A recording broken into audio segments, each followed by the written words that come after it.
Chapter 1: The Incompetent but Kind Colleague. Welcome back to our shared space for quiet reflection. In our first journey, we walked on solid ground, exploring 50 stories where the choices felt clear, where the needle of our inner compass pointed true and steady. We observed the foundational principles of honesty, compassion, and respect in their most unambiguous forms. But life, as we know, is rarely lived on such well-marked terrain.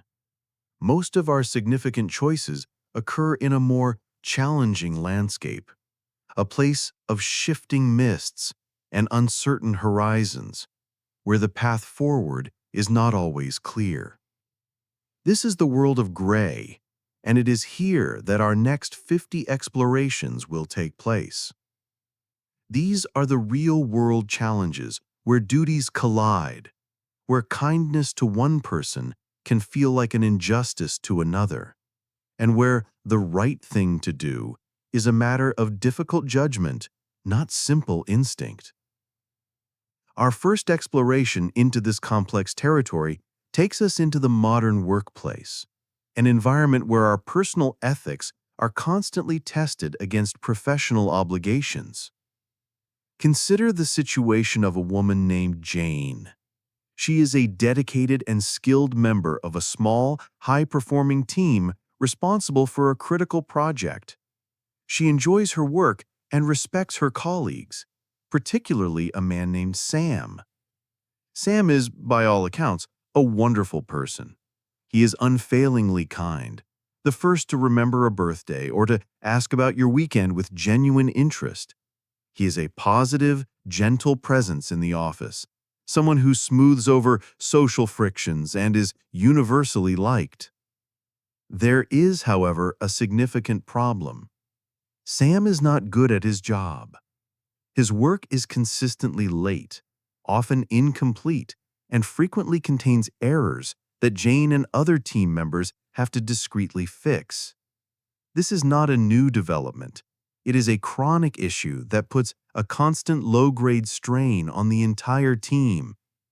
The project's success is not yet in jeopardy, but its progress is slower, and the workload on the other team members is significantly heavier. They are all working a little harder, a little later, to compensate for Sam's shortcomings. Jane is now caught in a classic ethical dilemma, a conflict between two competing virtues: compassion and responsibility. The path of compassion urges silence. She knows that Sam has been going through some personal difficulties outside of work. To report his professional failings to their manager could have severe consequences for him. It could lead to a formal reprimand, a negative performance review, or even the loss of his job, which she knows would be devastating for him and his family. The thought of being the cause of such hardship for a kind-hearted person feels cruel. Her compassionate impulse is to protect him, to continue quietly correcting his mistakes, and to hope that he will eventually improve on his own. This path feels kind to Sam, but is it truly ethical? The path of responsibility presents a powerful counter-argument. Jane has a duty to her employer and to the project. Allowing Sam's poor performance to continue is a drag on the team's productivity and a risk to the project's ultimate success. Furthermore, she has a responsibility to her other colleagues. Is it fair that they have to consistently carry an extra burden because of Sam's inability to perform? Their silence makes them complicit in a situation that is fundamentally unfair to the rest of the group. Resentment, though unspoken, is beginning to build, threatening the team's morale. Her responsibility suggests that the right thing to do is to raise the issue with her manager, not as a malicious complaint, but as a factual report on a workflow problem that is impacting the team. This choice would be responsible towards the group, but it would feel like a betrayal of an individual. This is the essence of a gray dilemma. There is no clean, simple answer that satisfies all ethical obligations. To protect Sam is to fail the team. To protect the team is to harm Sam. Both silence and speech come with a significant moral cost. Jane is trapped between the desire to be a kind human being and the need to be a responsible professional. The compass needle is quivering, caught between two opposing magnetic poles. This dilemma, born of a conflict between a peer's personal kindness and their professional performance, is a common and difficult test. But what happens when the ethical pressure is not about a struggling colleague beside you, but about a direct command from a superior above you? We now turn from the challenge of loyalty to a peer to the challenge of integrity under authority, a scenario where the rules themselves are being asked to bend.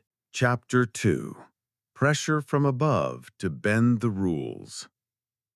The dilemma of the incompetent colleague forced a choice between loyalty to a peer and responsibility to a team. This is a conflict that arises between equals. But what happens when the ethical pressure is not lateral but vertical? What happens when the request to bend the rules comes not from a friend, but from the very person who signs your paycheck? This challenge tests not our compassion, but our courage. Let us imagine a young, ambitious account manager named Michael. He is diligent, principled, and eager to succeed. His boss, Mr. Davies, is a senior executive from an older school of business, charming, driven, but with a flexible approach to the truth when a deal is on the line. They are in the final stages of securing a massive contract with a new client, a contract that would be a huge win for the company and a major feather in Michael's cap. The client has requested a final performance report on a product they are purchasing. The data is good, but not perfect. One metric related to product uptime is slightly below the ideal threshold the client was hoping for. Mr. Davies calls Michael into his office. He doesn't explicitly tell him to lie. The request is more subtle, couched in the language of corporate team play. "Michael," he says, "we need to present this data in the best possible light. Let's reframe that uptime statistic. Instead of average uptime, let's call it peak operational uptime and use the data from the best performing week. It's not a lie, it's just good marketing. We need this win for the team." Michael is now caught in a powerful ethical vice. The pressure to comply is immense. Mr. Davies is his direct superior, a man who controls his career progression, his bonuses, his very future at the company. To refuse is to risk being seen as not a team player, as naive, or as insubordinate. The desire for job security, for financial stability, and for the approval of his boss all scream at him to do as he is told. He can easily rationalize it. It's a small reframing, not a fabrication. The product is still excellent, and this small tweak will ensure a deal that benefits everyone, from the shareholders to his colleagues. This is the path of obedience and self-preservation. On the other hand, his own integrity, his inner compass, is sending a strong, clear signal of alarm. He knows that peak operational uptime is a deliberately misleading phrase. He knows that he is being asked to deceive the client. To comply would be to sacrifice his personal integrity for professional gain. It would also place the company's long-term reputation at risk.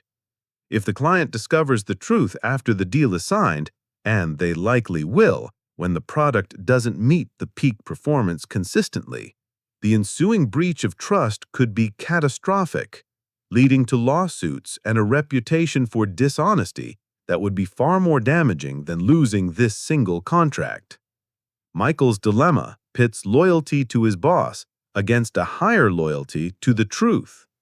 It forces him to weigh his own career ambitions against the foundational principles of honest business practice. There is no easy path. Refusal could cost him his job or brand him as difficult. Compliance could cost him his self-respect and compromise the company's future. The choice he must make will define the kind of professional he is going to be. This dilemma was born from a direct, though subtle, command. The ethical challenge was presented to him. But what happens when the test is not delivered in a request, but arrives silently, by pure chance, in the quiet glow of a computer screen, left unattended? We now turn from a deliberate challenge to an accidental discovery. Chapter 3. The Accidental Discovery of Confidential Information. The pressure to bend the rules under authority is a deliberate test of one's active integrity. We now shift to an ethical challenge that is passive in its arrival, but no less potent in its implications. This is the dilemma of accidentally stumbling upon sensitive information that you were never meant to see. The scenario unfolds in a typical open-plan office late in the evening. A dedicated employee named Anna is working late to meet a deadline. Most of her colleagues have already gone home. She gets up from her desk to use the printer, and on her way, she walks past the desk of a senior manager who has left for the day. The manager's computer monitor is still on, and it displays his email inbox. Anna's glance is fleeting and unintentional, but a single email headline, bold and unread, catches her eye. The subject line reads, "Final List for Q3 Redundancy Protocol." Her heart sinks. Curiosity and anxiety take over. She knows she should look away, that this information is not for her, but in that split second, her eyes scan the first line of the email preview, which is visible on the screen. It begins, "As discussed, the following employees will be notified on Friday," and it lists 3 names, all of whom are Anna's close colleagues and friends on her team. She quickly moves away from the desk, her mind racing. She is now the unwilling keeper of a devastating secret. She possesses knowledge that will profoundly affect the lives of her friends, yet she acquired it through a breach of privacy, however accidental. This places her in an excruciating ethical bind. Her immediate, compassionate impulse is to warn her friends. She knows they are making life decisions based on the assumption of continued employment. One is about to put a down payment on a house. Another has a spouse who just left their job to go back to school. The principle of loyalty to her friends urges her to give them a secret heads-up, to allow them time to prepare, to start looking for other work, to brace themselves for the financial and emotional shock. To warn them feels like the most humane and caring thing to do. It is an act of friendship. However, a competing ethical duty immediately asserts itself, her duty of confidentiality to her company. The information she saw is among the most sensitive a company holds. A premature leak could cause widespread panic, disrupt productivity, and poison the atmosphere of the entire office. It could be seen as a profound betrayal of professional trust. If her manager found out she shared the information, she would almost certainly be fired. Furthermore, is it truly her place to deliver this news? The company has a plan, a protocol, for how and when this information will be delivered, likely with HR support and resources available. Her secret warning could create a chaotic and unprofessional situation. The dilemma pits her personal loyalty to her friends against her professional duty to her employer. It is a conflict between the ethics of friendship and the ethics of corporate confidentiality. To speak is to be a loyal friend but a disloyal employee. To stay silent is to be a loyal employee, but in her heart, a disloyal friend who let her colleagues walk blindly toward a cliff. There is no clean answer. The weight of this accidental knowledge is immense.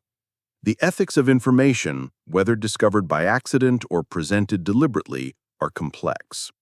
This complexity is just as present when the information we are managing is not about others, but about ourselves, especially when it involves the temptation of a small, seemingly harmless financial gain. Chapter 4. The harmless padding of an expense report. The accidental discovery of a secret forced a conflict between loyalty to friends and duty to a company. We now turn from secrets to ledgers, from social ethics to financial ones, exploring a dilemma that is both incredibly common and deceptively complex: the temptation to pad an expense report. Let us imagine a traveling salesman named Mark. He spends a significant amount of time on the road for his company, staying in hotels, eating in restaurants, and driving long distances. The company has a clear policy. It will reimburse all reasonable and necessary business expenses. Mark is generally an honest person. At the end of a long, grueling 2-week business trip, he sits in his hotel room preparing his expense report. He has all his receipts. As he totals them up, he realizes he can easily make a few creative adjustments. He could add a few extra dollars to each of his meal receipts, claiming the tip was larger than it was. He could claim the full daily per diem for meals even on days when he had a cheaper dinner. He could add a few extra miles to his travel log. None of these are huge, fraudulent claims. They are small, subtle paddings that would add up to perhaps $100 or $200 extra dollars in his pocket. The rationalizations for this behavior are powerful and seductive. Mark feels overworked and underappreciated. He has been away from his family for 2 weeks, working long hours for the good of the company. He might feel he deserves a little extra compensation for his sacrifice. He might tell himself that everyone does it, and that it's just part of the corporate game.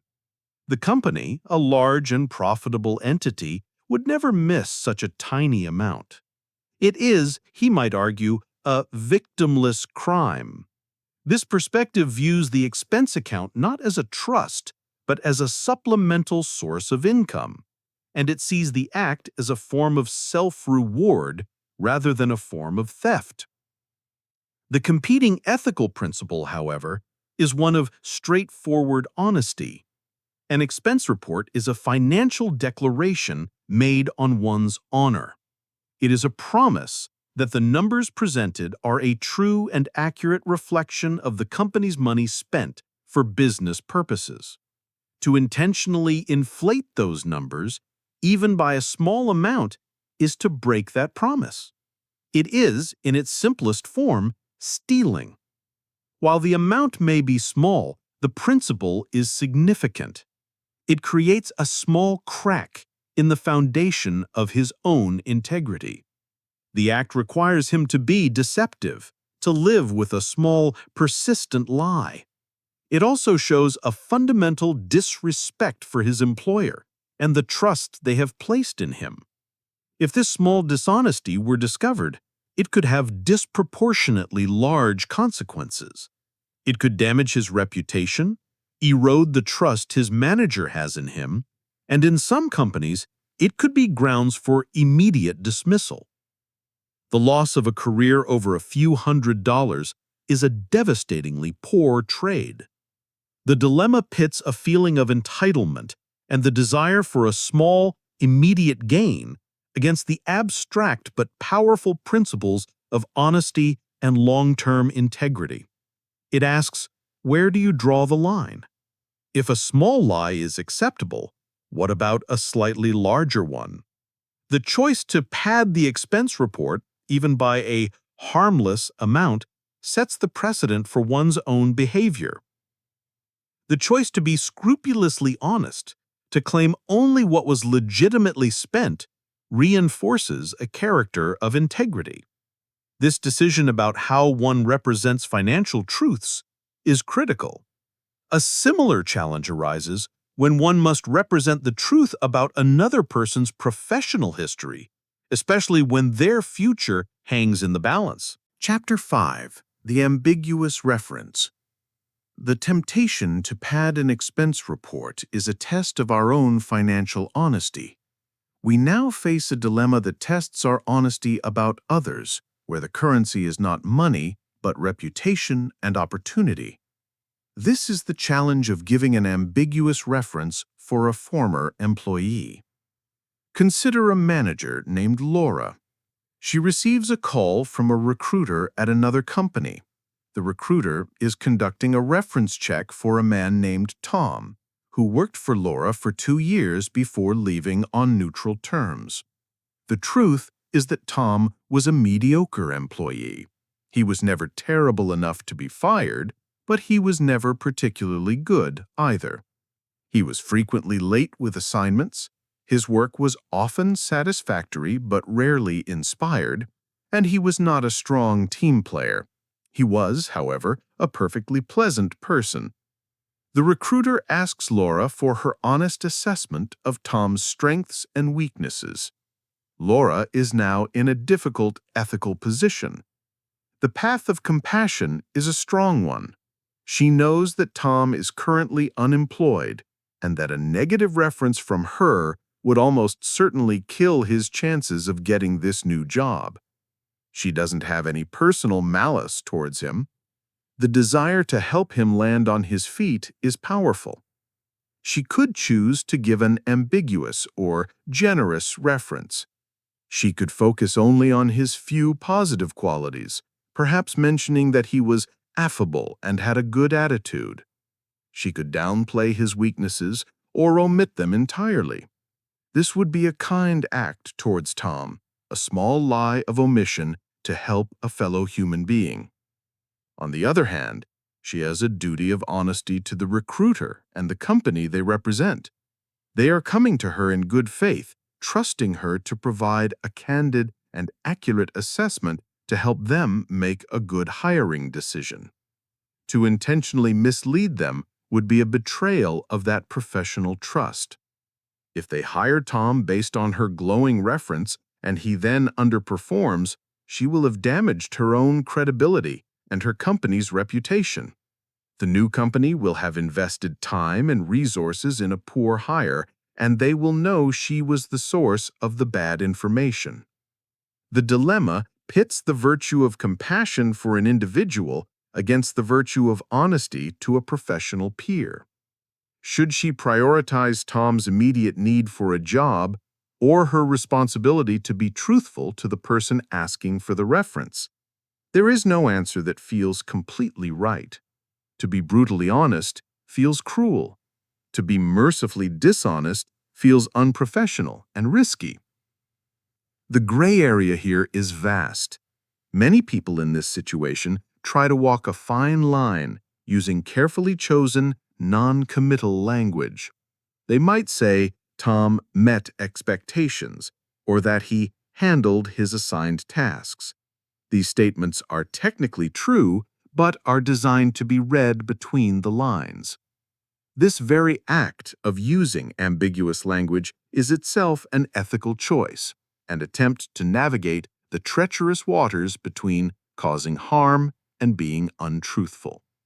The choice of how to represent a former colleague is complex, but perhaps even more so is the choice of who to work for in the first place, especially when our own values seem to be in conflict with those of a potential employee. Chapter 6. Accepting a job at a morally questionable company. The dilemma of the ambiguous reference forces a choice between compassion for an individual and honesty to an organization. We now scale up this conflict, moving from a single person to an entire corporate entity. This is the profound ethical challenge of whether to accept a job at a company whose values and practices you find morally questionable. Let us imagine a man named David. He is a talented software engineer who has been unemployed for 6 months. The job search has been grueling, and the financial pressure on his family is immense. After many rejections, he finally receives a fantastic job offer. The salary is excellent, the benefits are generous, and the role itself is a perfect match for his skills. It is, by all professional measures, a dream job. There is, however, a major catch. The company making the offer is a large corporation that is widely known for its unethical practices. It might be a company notorious for its devastating environmental impact, one that relies on exploitative labor and its supply chain, or one that produces a product that causes significant public harm, such as a highly addictive social media app or a predatory lending service. David is now at a crossroads where his personal needs and his ethical principles are in direct and painful opposition. The path of personal responsibility is clear and compelling. He has a duty to provide for his family. This job offers the security and financial stability they desperately need. To turn it down based on abstract principles might seem like a self-indulgent and irresponsible choice when his family's well-being is at stake. He can rationalize the decision to accept. He could tell himself that he can be a force for good from within the company, trying to change its culture. He could argue that if he doesn't take the job, someone else will, so his refusal would make no real difference. He could decide to take the job for a few years, save money, and then leave for a more ethical company later. This is the pragmatic path. The path of principle, however, demands a different calculus. To accept the job would be to become complicit in the company's harmful activities. His labor, his talent, his time would directly contribute to the very outcomes he finds morally objectionable. He would be lending his personal and professional legitimacy to an organization he does not respect. He would have to live with the daily cognitive dissonance of working towards goals that violate his own core values. This could lead to a deep sense of self-betrayal and moral burnout. To refuse the job would be to affirm his principles. It would be a powerful statement, even if only to himself, that his integrity is not for sale. It would be an act of choosing character over comfort. The dilemma is excruciating. It pits the immediate, tangible needs of one's family against one's own deeply held beliefs about right and wrong. It asks a fundamental question. Is there a price at which your principles become negotiable? There is no easy answer, and people of good conscience can be found on both sides of this divide. The choice to work for a questionable company is a large-scale systemic dilemma. But ethical challenges also arise in small, fleeting moments within any workplace, often in the form of a single thoughtless comment, as we will now explore. Chapter 7. Witnessing Minor Workplace Discrimination. The choice of which company to work for is a monumental ethical decision. Yet, once we are inside an organization, our ethical resolve is often tested not by grand choices, but by small, fleeting, and uncomfortable moments. This is the challenge of witnessing a minor act of workplace discrimination and deciding whether to intervene. Let us picture a routine team meeting. The group is brainstorming ideas for a new marketing campaign. The atmosphere is generally collaborative and respectful. During the discussion, a senior male colleague, Tom, makes a joke that relies on a tired stereotype about women. He might say something like, "Let's make sure the instructions are simple so even the women in accounting can understand it," followed by a chuckle. The comment is not overtly hateful or aggressive. It is a minor transgression, a piece of casual, thoughtless sexism disguised as a harmless joke. A brief, awkward silence follows. The one woman on the marketing team shifts uncomfortably in her seat. Most of the other men in the room either smile weakly or quickly look down at their notes, hoping to move on as quickly as possible. A junior team member, a young man named Ben, witnesses this entire exchange. He is now at an ethical crossroads. The path of least resistance is to do nothing. This is the socially safe option. To challenge a senior colleague over a joke would be to risk creating a deeply awkward and confrontational scene. He might be seen as oversensitive, as lacking a sense of humor, or as being difficult. He might damage his relationship with Tom, and perhaps even with other colleagues who just want the meeting to proceed smoothly. The desire to maintain social harmony and to avoid personal and professional risk is incredibly strong. Staying silent feels like the easy, safe, and pragmatic choice. The other path, however, is one of integrity and allyship. Ben recognizes the comment for what it is, a small act of discrimination that perpetuates a harmful stereotype and creates a less inclusive environment for his female colleague. He understands that a culture of respect is built or eroded by these very moments. If such comments are allowed to pass without challenge, it sends a message that this behavior is acceptable.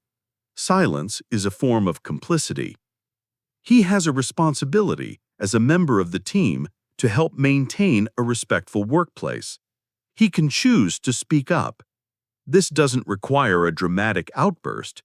He could say something calm and non-confrontational like, "I'm not sure I get the joke, Tom. Can you explain what you mean?" This forces Tom to confront the underlying prejudice in his own comment. Or Ben could offer a more direct, but still professional counter. "I think we should probably avoid generalizations about any group. Let's stick to the campaign ideas." This choice requires significant moral courage. It prioritizes the principle of respect over personal comfort. It is a small act of standing up for a colleague and for a better workplace culture. The dilemma pits the deep-seated human desire to avoid conflict against the ethical duty to confront injustice, even in its most subtle forms. The decision Ben makes will send a signal to everyone in the room about what he stands for and what kind of culture he is willing to accept. The challenge of how to respond to a colleague's misstep is complex. It becomes even more so when the mistake is not one of words, but a costly error in action, and the entire team is implicated. Chapter 8. The Team's Mistake. Witnessing a small act of discrimination forces a choice between personal comfort and the principle of respect. We now turn to a dilemma that tests a different kind of principle, the complex relationship between loyalty, honesty, and collective responsibility. This is the challenge of how to handle a mistake when the fault lies with a single person, but the team has decided to share the blame. Let's imagine a close-knit engineering team that has been working for months on a critical component for a new product. They are proud of their work and have a strong sense of camaraderie. The day before a major demonstration to the company's executives, they discover a catastrophic error in the component's design, a mistake that will cost thousands of dollars and weeks of delays to fix. During a panicked team meeting, it becomes clear to everyone that the error originated in a calculation made by one member of the team, a relatively new and anxious engineer named David. David is mortified and devastated. The team leader, a woman named Sarah, makes a decision. She says, "This is not David's mistake. This is our mistake. We all reviewed the plans. We are a team, and we will take responsibility for this as a team." The group agrees, both out of a sense of solidarity and a desire to protect their distraught colleague. When they report the failure to their vice president, they stick to the story. "We made an error in the design process, and we are developing a plan to correct it."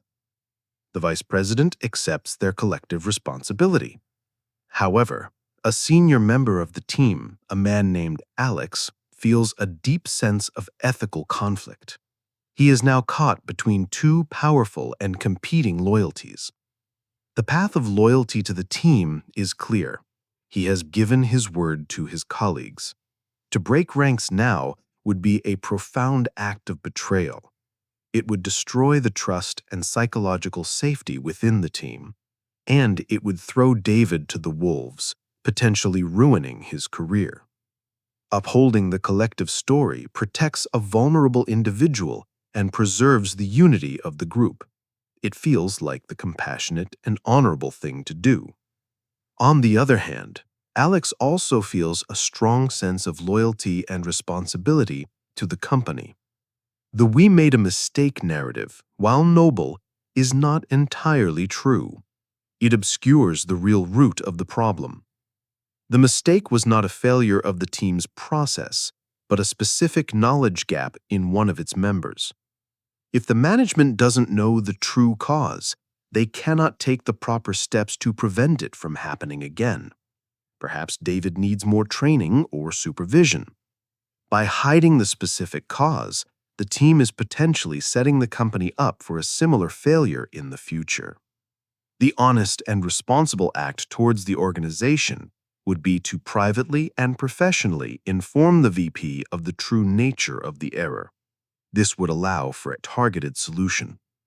This dilemma pits loyalty to one's immediate circle against a broader loyalty to the organization and the truth. It asks what responsibility truly means. Is it protecting your people? Or is it ensuring the overall health of the system, even if it means a single person must face the consequences? There is no clean answer. The ethical weight of this decision is heavy. These complex loyalties and responsibilities define our professional lives. Yet they often pale in comparison to the even more powerful and tangled loyalties we feel in our personal lives, to our friends and our family, the domain to which our journey now turns. Chapter 9: The Friend's Request for a Small Alibi. We have thoroughly explored the shades of gray that color our professional lives, where loyalties to teams and companies can collide with our personal integrity.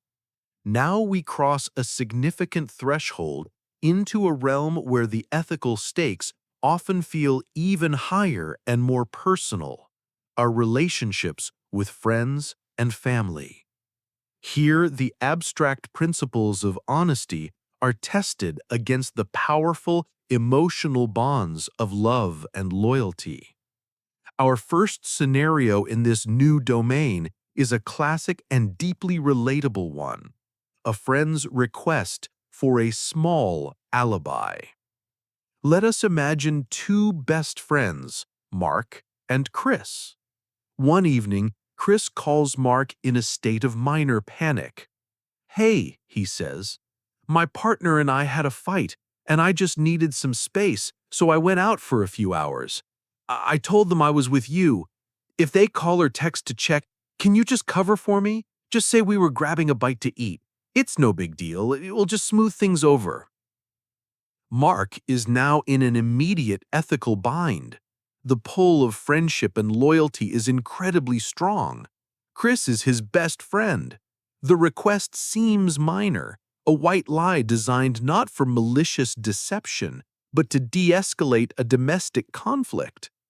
To agree feels like the natural and supportive thing to do.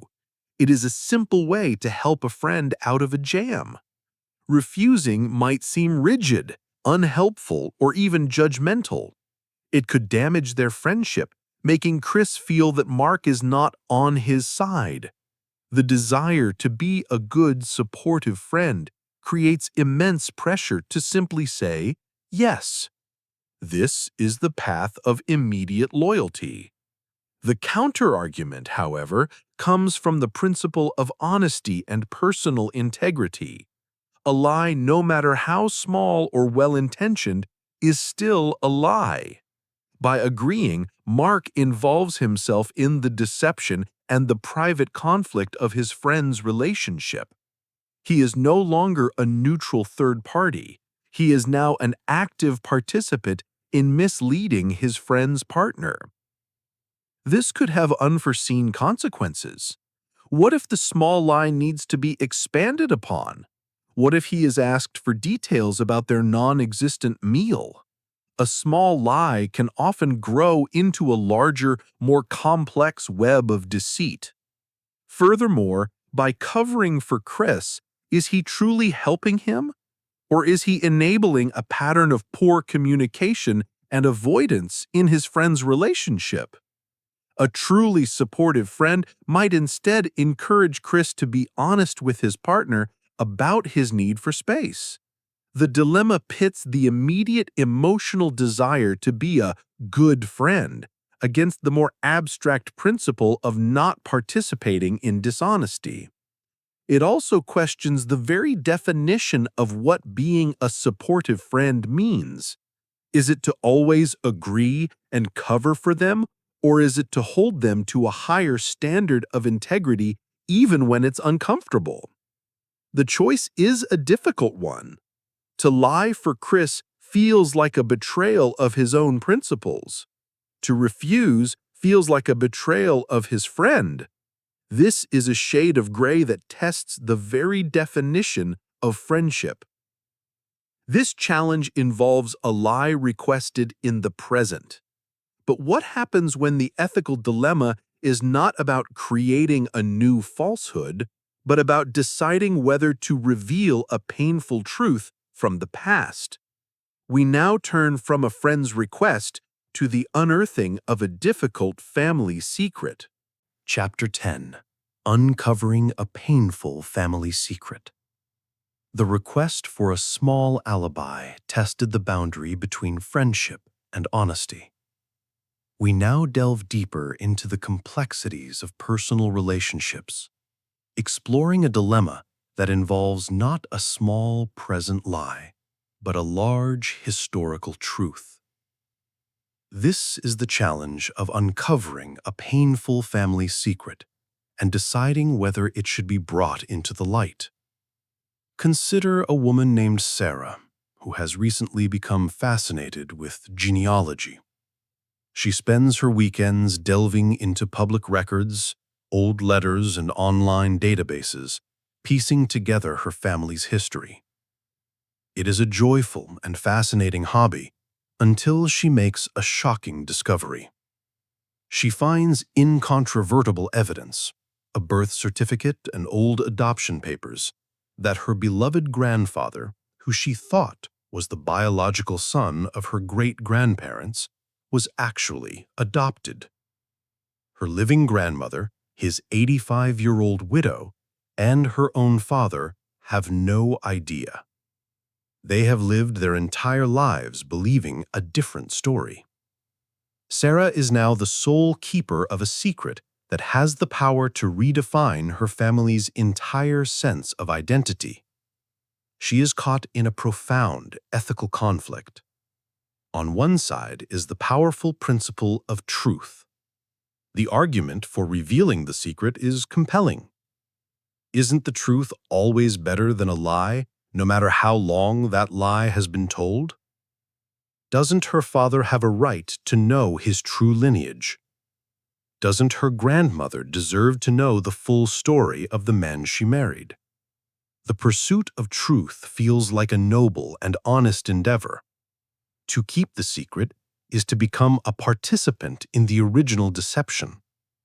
It feels inauthentic and dishonest to continue interacting with her family while withholding such fundamental information. This path is guided by a belief in the intrinsic value of truth. On the other side is the equally powerful principle of compassion and the duty to prevent harm. She thinks about her frail, elderly grandmother. How would this revelation affect her? It could shatter her most cherished memories and cause her immense emotional pain in the final years of her life. She thinks about her father. Learning that his family history is not what he thought could trigger a deep identity crisis. What good would the truth do if its only outcome is to cause suffering to the people she loves most? The secret has been kept for nearly a century. The people who made the original decision are long gone. To reveal it now might feel like a needless and cruel disruption of a stable and happy family narrative. This path is guided by the desire to protect her loved ones from pain. The dilemma pits the abstract right to truth against the concrete duty to prevent suffering. It is a conflict with no easy answer. Revealing the secret could be seen as an act of courageous honesty or as an act of reckless and selfish disruption. Concealing it could be seen as an act of loving compassion or as an act of cowardly deceit.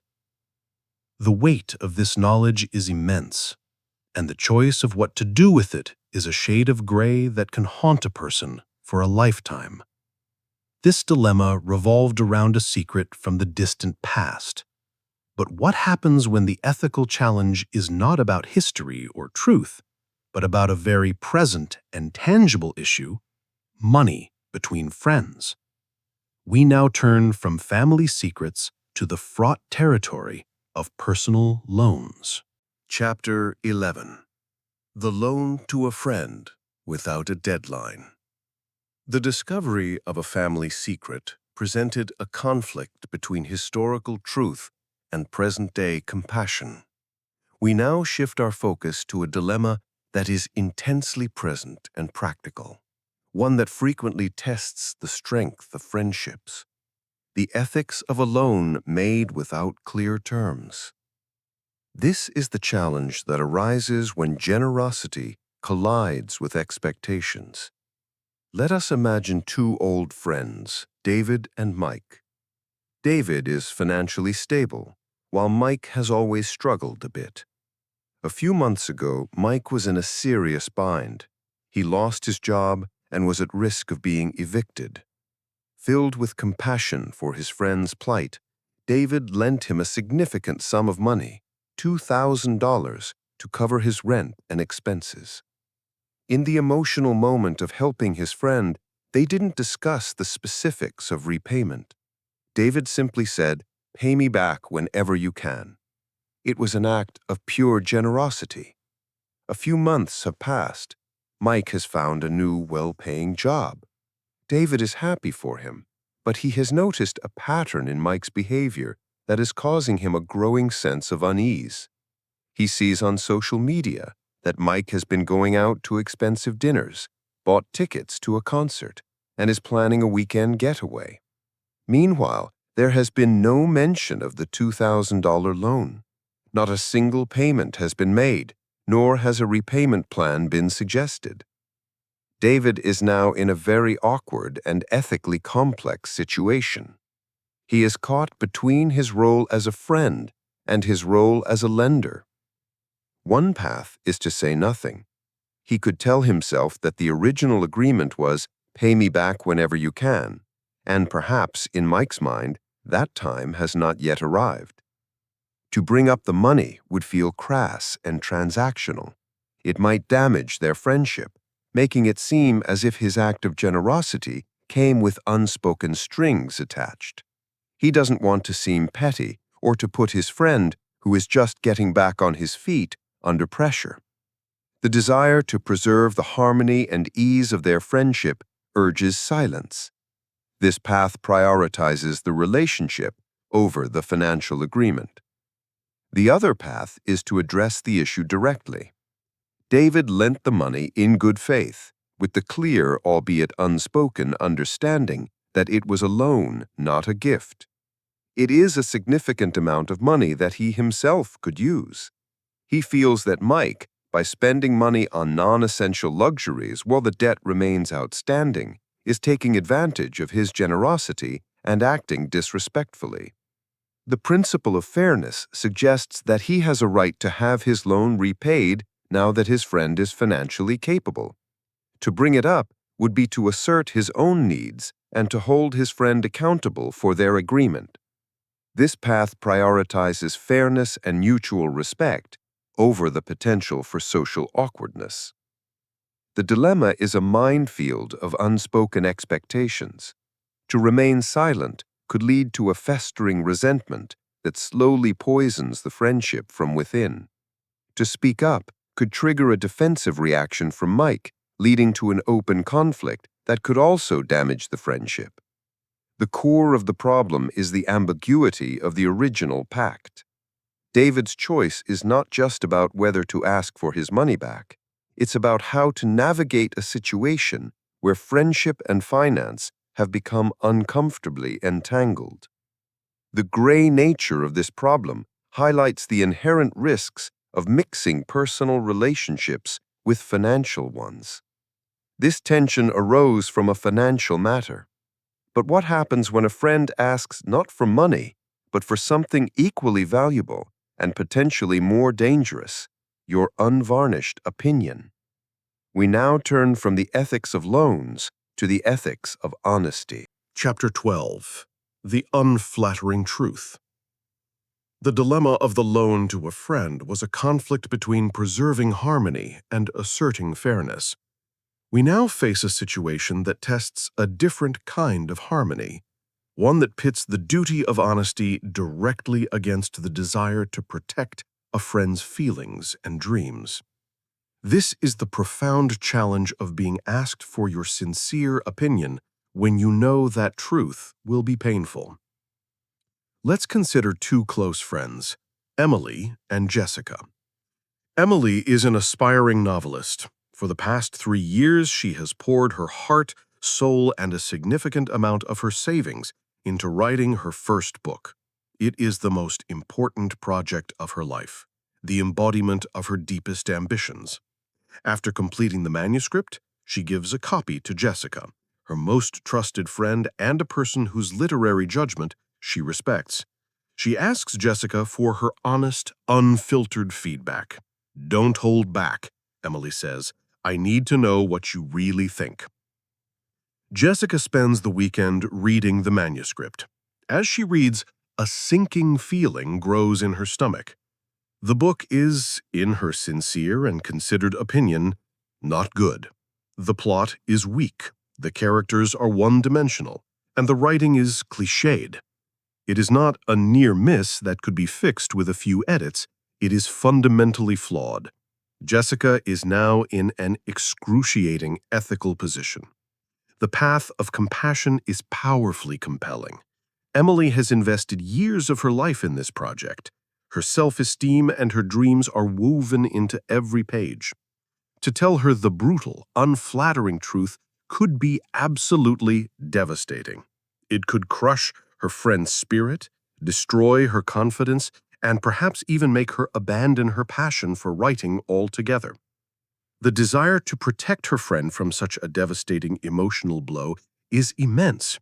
Jessica could choose to lie, or at least to soften the truth to the point of falsehood. She could say, "It's wonderful, a few tweaks here and there, and it will be perfect." This would make Emily happy in the short term and would preserve their friendship from a painful confrontation.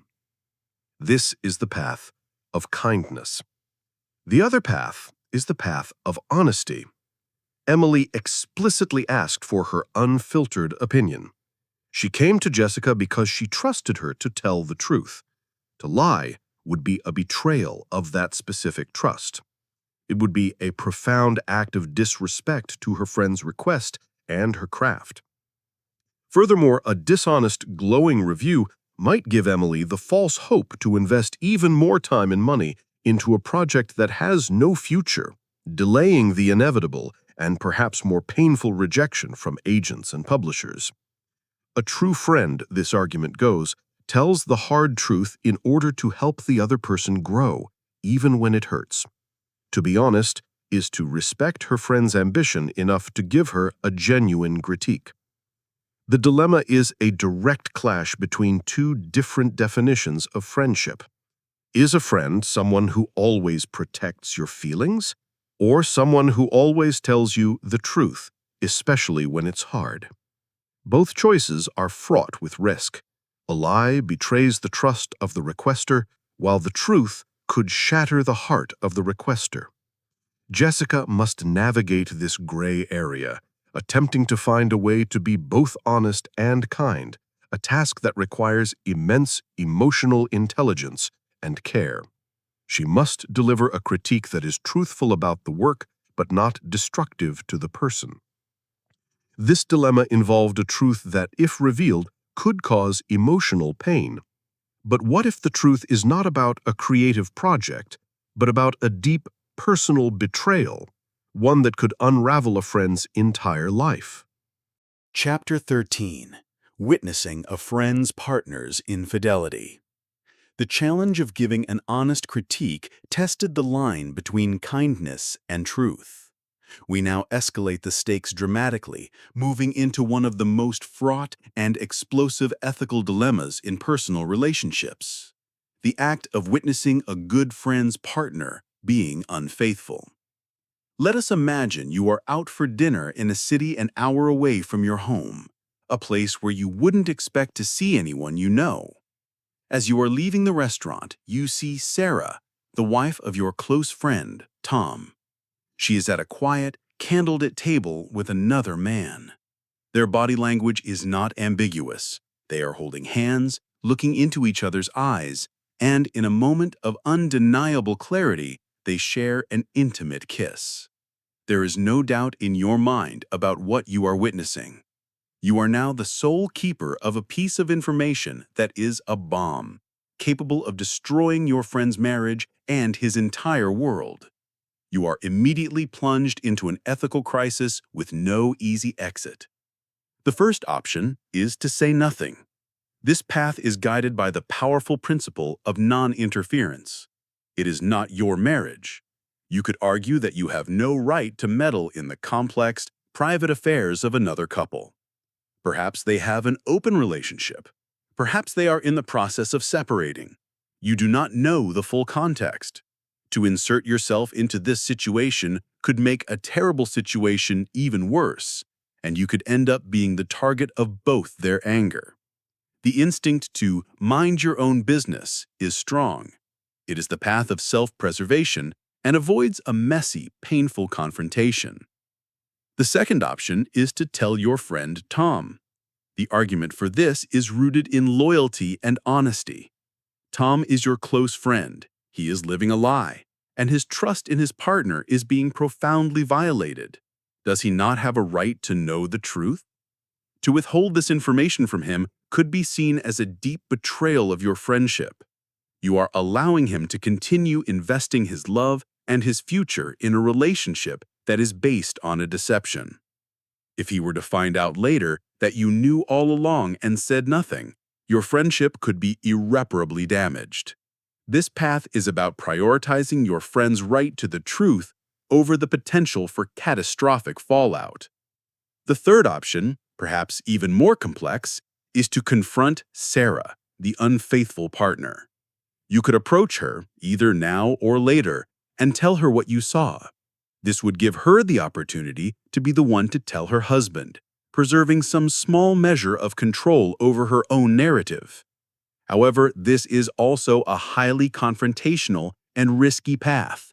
It could lead to denial, anger, and a desperate plea for you to keep her secret, placing you in an even more compromised position. Each choice is a shade of gray, laden with potential for devastating consequences. There is no action that guarantees a good outcome. You are forced to weigh your loyalty to your friend, your respect for the privacy of a couple, and your own role as a bystander to a betrayal. The choice you make will likely change the course of several people's lives, including your own. This dilemma forces one to consider taking a side in a couple's conflict. But what happens when the conflict is a formal separation, and both parties are your friends, demanding your undivided loyalty? Chapter 14. Choosing Sides in a Friend's Divorce. The dilemma of witnessing infidelity is about deciding whether to reveal a secret that could end a marriage. We now move to the aftermath of such a crisis. exploring the ethical challenge of navigating a divorce when you are good friends with both partners. This is a test of loyalty, when loyalty itself is being divided. Let's consider a man named Alex, who has been close friends with a couple, Ben and Chloe, for over a decade. He was friends with them individually before they met, and he has celebrated their milestones with them, their wedding, the birth of their child, their anniversaries. Now they have decided to get a divorce, and the separation is becoming increasingly bitter and acrimonious. Alex is now caught in the crossfire. Both Ben and Chloe, in their pain and anger, are turning to him for support. The ethical challenge is that their requests for support are often mutually exclusive. Ben will call Alex to vent about Chloe, detailing her perceived faults and injustices. An hour later, Chloe will call Alex to do the same, painting Ben as the villain. They both end their conversations with a plea for loyalty. "You know I'm right, don't you? You're my friend." They both begin to interpret Alex's continued friendship with the other as a form of betrayal. If he has dinner with Ben, Chloe feels hurt. If he helps Chloe move some boxes, Ben feels slighted. Alex is being implicitly, and sometimes explicitly, asked to choose a side. The path of choosing one side seems to offer a kind of clarity. He could decide that one friend's behavior was more egregious, or simply that his friendship with one is slightly stronger and align himself with them. This would satisfy one friend completely and would simplify his own social life, ending the stressful balancing act. He would have a clear team to support. However, this path would mean sacrificing a long-standing friendship with the other person, effectively validating the narrative that in a divorce, all mutual friends must be divided like assets. The other path is to attempt neutrality. Alex can try to be a supportive friend to both Ben and Chloe individually, without taking sides in their conflict. He can make it clear to both of them, "I love you both. I am here to support you as my friend, but I will not speak ill of the other, and I will not be a messenger or a spy. My role is to be your friend, not your ally in a war." This path is guided by the principle of maintaining individual relationships based on their own merit, independent of the conflict between the two. This approach, while ethically sound in theory, is incredibly difficult in practice. It requires immense emotional discipline and careful boundary setting. It risks alienating both friends, who may see his neutrality as a form of weak-willed disloyalty. They might feel that if he is not with them, he is against them. This dilemma has no easy solution. It forces Alex to navigate a minefield of hurt feelings and competing loyalties. His choice is not about determining who is right in the divorce, but about defining the nature and limits of his own friendship. He must decide if his loyalty is to the individuals or if it was to the now defunct entity of the couple. How he navigates this shade of gray will determine the future of two friendships that he deeply values. The division of loyalties in a divorce is painful. A similar, though often less emotional, division occurs when families must decide how to handle the belongings of a loved one who has passed away. Chapter 15: The Difficult Inheritance. Navigating a friend's divorce is a challenge of managing divided emotional loyalties. We now turn to a different kind of division, one that occurs after a death and involves the allocation of cherished physical objects. This is the ethically complex and often emotionally charged dilemma of dividing a difficult inheritance. Let's imagine a family of 3 adult siblings whose mother has recently passed away.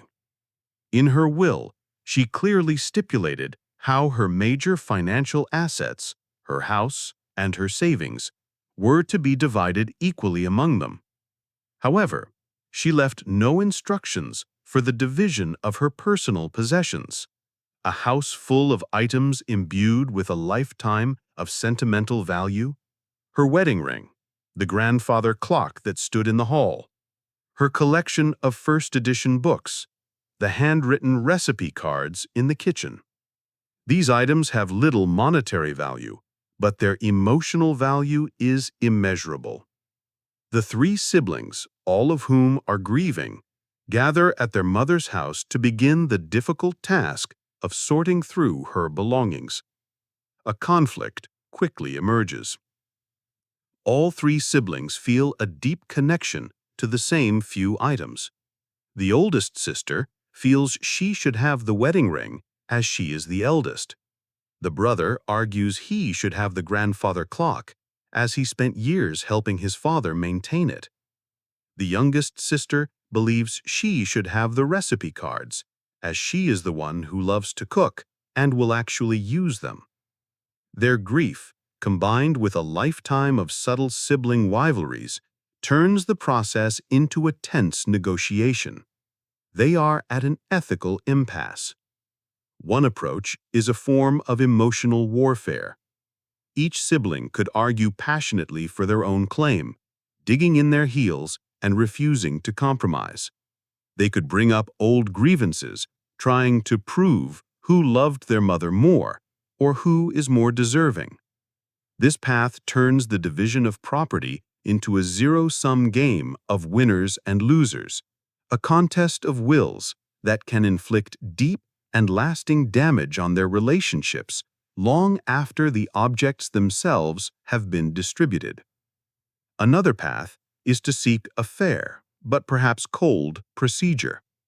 They could decide to sell everything and split the money, or assign monetary values to the sentimental items and bid on them from their share of the financial inheritance.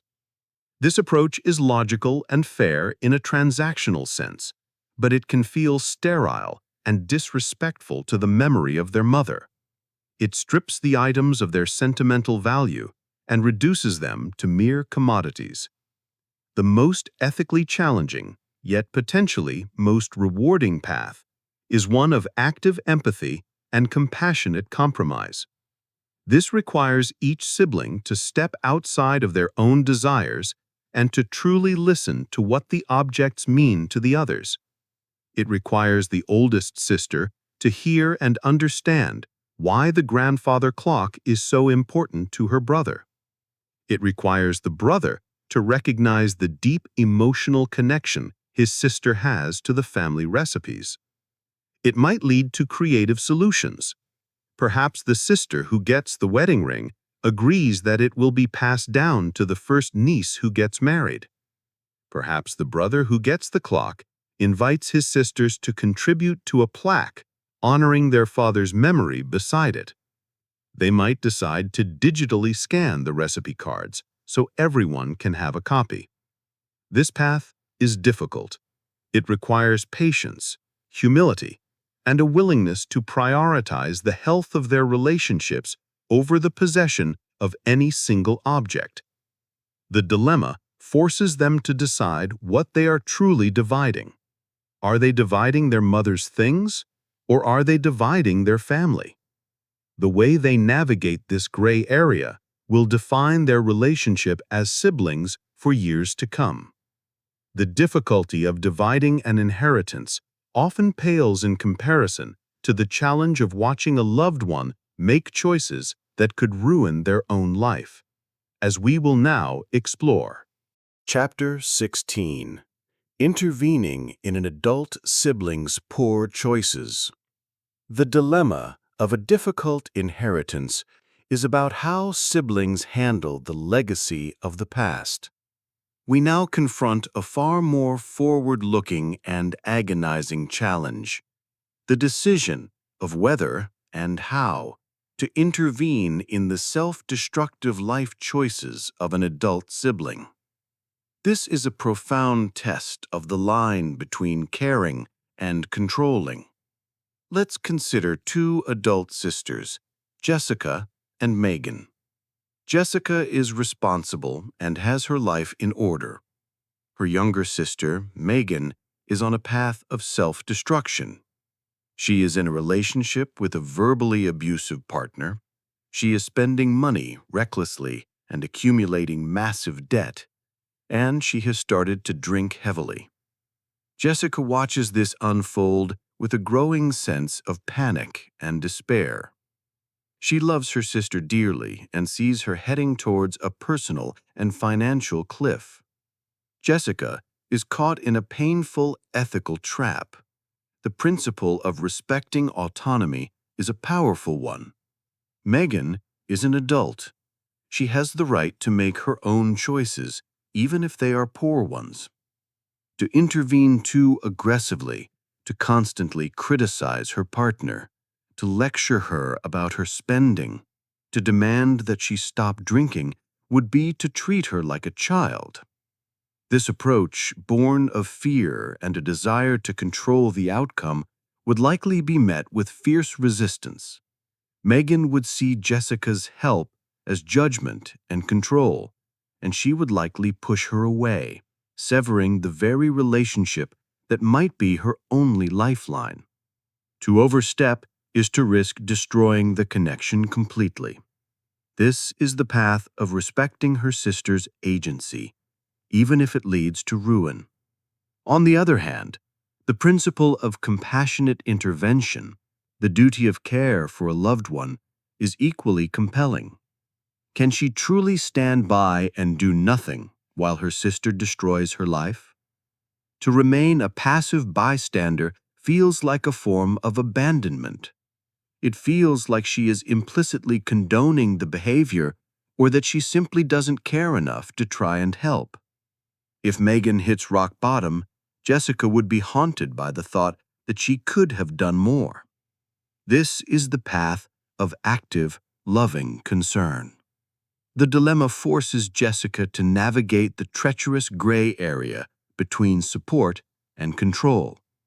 A truly ethical approach requires immense skill. It is not about forcing solutions, but about creating opportunities for change. It might mean shifting from, "You need to break up with him," to, "I am worried about how he speaks to you. I am always here if you need a safe place to talk." It means shifting from, "You have to stop spending money," to, "I see you are under financial stress. Would you be open to sitting down with a financial advisor with me?" It means setting boundaries, such as saying, "I love you, but I will not lend you money as long as this spending pattern continues." This approach is difficult. It requires Jessica to manage her own anxiety and to accept the painful reality that she cannot save her sister. All she can do is love her, keep the lines of communication open, and be a steady, non-judgmental presence, hoping that one day Megan will be ready to accept the help that is being offered. This profound challenge of balancing respect for autonomy with the duty of care for those we love is not limited to our families. It is a central question in how we structure our communities, a domain to which our journey now turns. Chapter 17. The NIMBY, Not in My Backyard Dilemma. Intervening in a sibling's life choices forces a conflict between personal care and respect for autonomy. We now scale this conflict up to the community level, where the same tensions play out on a much larger stage. This is the classic and deeply challenging ethical dilemma of NIMBY, or Not in My Backyard. Let's imagine a prosperous, quiet, and family-friendly suburban town. A proposal is put before the town council to build a new, much-needed facility, a homeless shelter that will also provide addiction recovery and mental health services. The proposal is to build it on a piece of unused, town-owned land. On a conceptual level, almost everyone in the town agrees with the idea. They see themselves as compassionate, caring people. They acknowledge that homelessness and addiction are serious problems, and they support the principle of providing help and resources to the most vulnerable members of society. In public surveys, the idea of a new shelter receives overwhelming support. The ethical conflict ignites, however, when the specific location is announced. The proposed site is located near a residential neighborhood. Suddenly, the abstract principle of compassion collides with the concrete personal concerns of the residents living near that site. A large and vocal group of these residents organizes in opposition. Their arguments are framed in the language of concern. They worry about a potential increase in crime. They worry about a decrease in their property values. They worry about the safety of their children playing in nearby parks. They are not, they insist, against the idea of a homeless shelter. They are simply against this specific location. We support this project, they say, but just not here. Put it in the industrial part of town or in another community, not in our backyard. This is the NIMBY dilemma. It pits the abstract ethical commitment to the common good against the powerful, instinctive desire to protect one's own family, property, and sense of security. The residents' concerns are not necessarily irrational. They are expressing legitimate fears, even if those fears are sometimes based on stereotypes rather than data. They feel they are being asked to bear a disproportionate share of the social cost for a community-wide problem. On the other hand, the argument for placing the shelter in that location is also ethically powerful. To be effective, a shelter needs to be integrated into the community.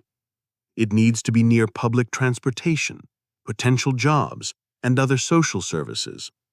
To relegate it to an isolated industrial park is to further marginalize and stigmatize the very people it is trying to help. It sends a message that the vulnerable should be kept out of sight and out of mind. It allows the more affluent residents to support a cause in principle while ensuring that none of its perceived inconveniences will ever affect them personally. The dilemma forces the town to confront a difficult question. What does it truly mean to be a compassionate community? Is it simply about holding positive values? Or is it about the willingness to accept a small degree of personal inconvenience or perceived risk for the sake of the greater good?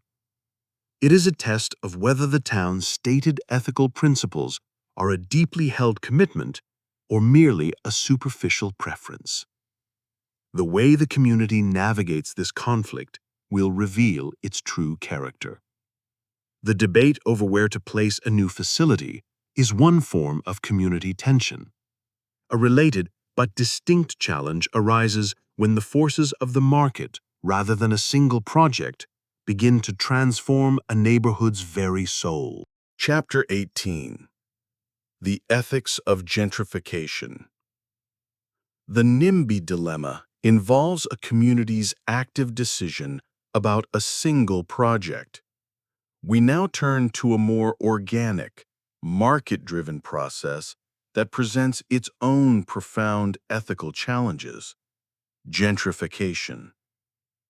This is the dilemma faced by a long-term resident when they are given an opportunity to profit from the very forces that are displacing their neighbors. Consider a woman named Maria. She has lived her entire life in a modest, working-class, and culturally vibrant neighborhood. She inherited her small house from her parents. She loves her community, the local shops, the familiar faces, and the shared history. Over the past few years, however, the neighborhood has been discovered. It is now seen as trendy and desirable by wealthier outsiders. Developers have begun buying up properties, renovating them, and selling them for huge profits. As a result, property taxes are soaring, and the local family-owned shops are being replaced by expensive boutiques and cafes that the original residents cannot afford. One day, A developer approaches Maria with an offer to buy her house. The offer is staggering, far more money than she ever dreamed of possessing. It is a life-changing sum that would allow her to retire comfortably, help her children, and live without financial worry for the rest of her life. Maria is now at a painful ethical crossroads. The path of individual self-interest is clear. Accepting the offer is the logical, financially prudent thing to do. The money would provide immense security for her and her family. She is not a wealthy person, and this is a once-in-a-lifetime opportunity. She could argue that the process of gentrification is inevitable, an unstoppable economic force. Her individual decision to sell will not change the ultimate fate of the neighborhood. If she doesn't sell, the developer will simply buy the house next door. She should, this argument goes, look out for her own interests and take the windfall. This is the path of individual economic rationality. The other path is guided by a sense of community loyalty and social responsibility. Maria knows that if she sells her house, it will be torn down or renovated into a luxury property that will be sold for a price far beyond the reach of anyone in her community. Her sale will accelerate the very process that is driving out her friends and neighbors. She would be actively participating in the dissolution of the community she loves. She would be profiting from the same economic forces that are causing hardship to those around her. To refuse the offer would be a powerful, if perhaps symbolic, act of resistance. It would be a statement that her community ties are more valuable to her than a large financial gain. It would be an act of solidarity with her neighbors who are struggling to hold on. The dilemma forces her to weigh her own personal financial future against the well-being of her community. It pits the individual right to profit from one's property against a sense of collective identity and loyalty. There is no easy answer. To sell feels like a betrayal of her roots. To refuse feels like a betrayal of her own family's financial future. The choice she makes is a profound statement about what she values most: the security of her own future or the preservation of her community's soul. This dilemma involves a major, life-altering choice. But ethical tensions in a community also arise from much smaller, everyday infractions, as we will explore next. Chapter 19. Reporting a neighbor for a minor infraction. The ethics of gentrification present a large-scale conflict between personal gain and community loyalty. We now narrow our focus to a much smaller, more common, and intensely awkward community dilemma: the decision of whether to report a neighbor for a minor but persistent rule violation. Let us imagine you live in a region that is experiencing a severe drought. The local government has imposed strict water restrictions, including a ban on watering lawns more than once a week. You and most of your neighbors are carefully adhering to the rules, letting your lawns turn brown to conserve this precious resource for the good of the entire community. However, you notice that one of your neighbors, the family directly across the street, is ignoring the ban. Every single morning, their sprinkler system turns on, soaking their lawn and keeping it a vibrant, almost defiantly green oasis in a neighborhood of brown. They are not overtly hostile people. You have a nodding, friendly, but not close relationship with them. You are now in a classic neighbor versus neighbor ethical bind. The first option is to do nothing, to mind your own business. This path is guided by the desire to avoid conflict. Confronting a neighbor or reporting them to the authorities is an inherently unpleasant act. It could create lasting animosity and make daily life on your street awkward and tense. You might tell yourself that the amount of water they are using is probably not significant in the grand scheme of the drought. You don't want to be that neighbor, the neighborhood watchdog who spies on others. To say nothing is to prioritize neighborhood harmony and personal comfort over the enforcement of a rule. The second option is to confront the neighbor directly. You could walk over and have a polite, non-confrontational conversation. You might say, "Hi, I just wanted to make sure you were aware of the new water restrictions. I know it's easy to miss these things." This approach gives the neighbor the benefit of the doubt and a chance to comply without official involvement. However, it also carries the risk of a defensive or hostile reaction.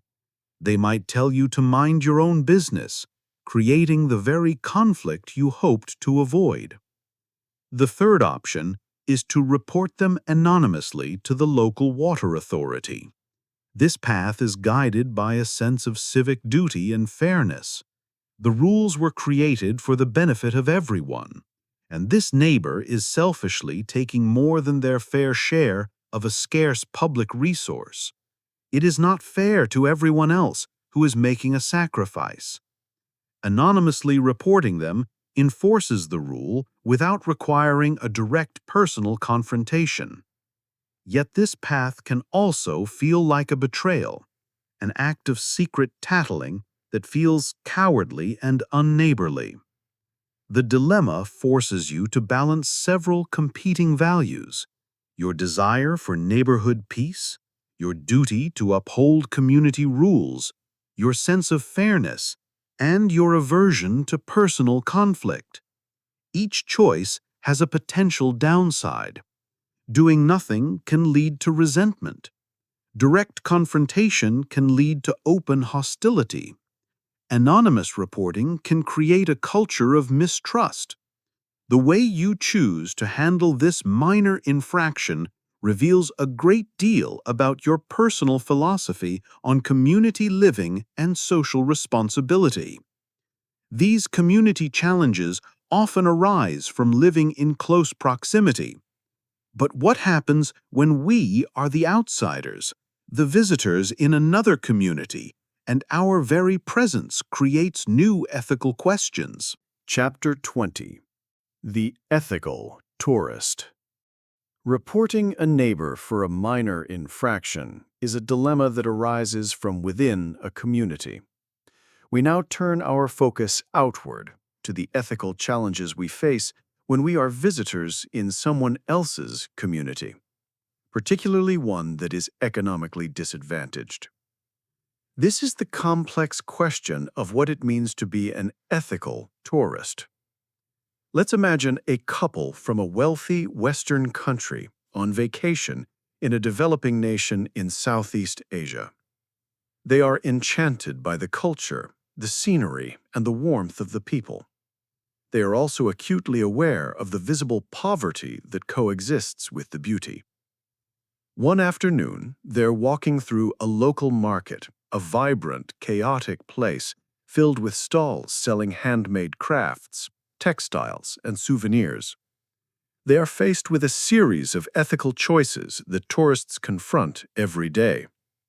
They approach a stall where a woman is selling beautifully hand-woven scarves. The asking price is, by their Western standards, incredibly low. They know they can easily afford it. The first ethical dilemma is haggling. They know that haggling is a part of the local culture, a customary and expected practice. To engage in it would be to participate authentically in the local way of doing business. However, they also know that the few dollars they might save by haggling would mean almost nothing to them, but could be a significant amount for the vendor. Is it ethical to haggle aggressively for a lower price when you know the vendor is in a position of economic vulnerability.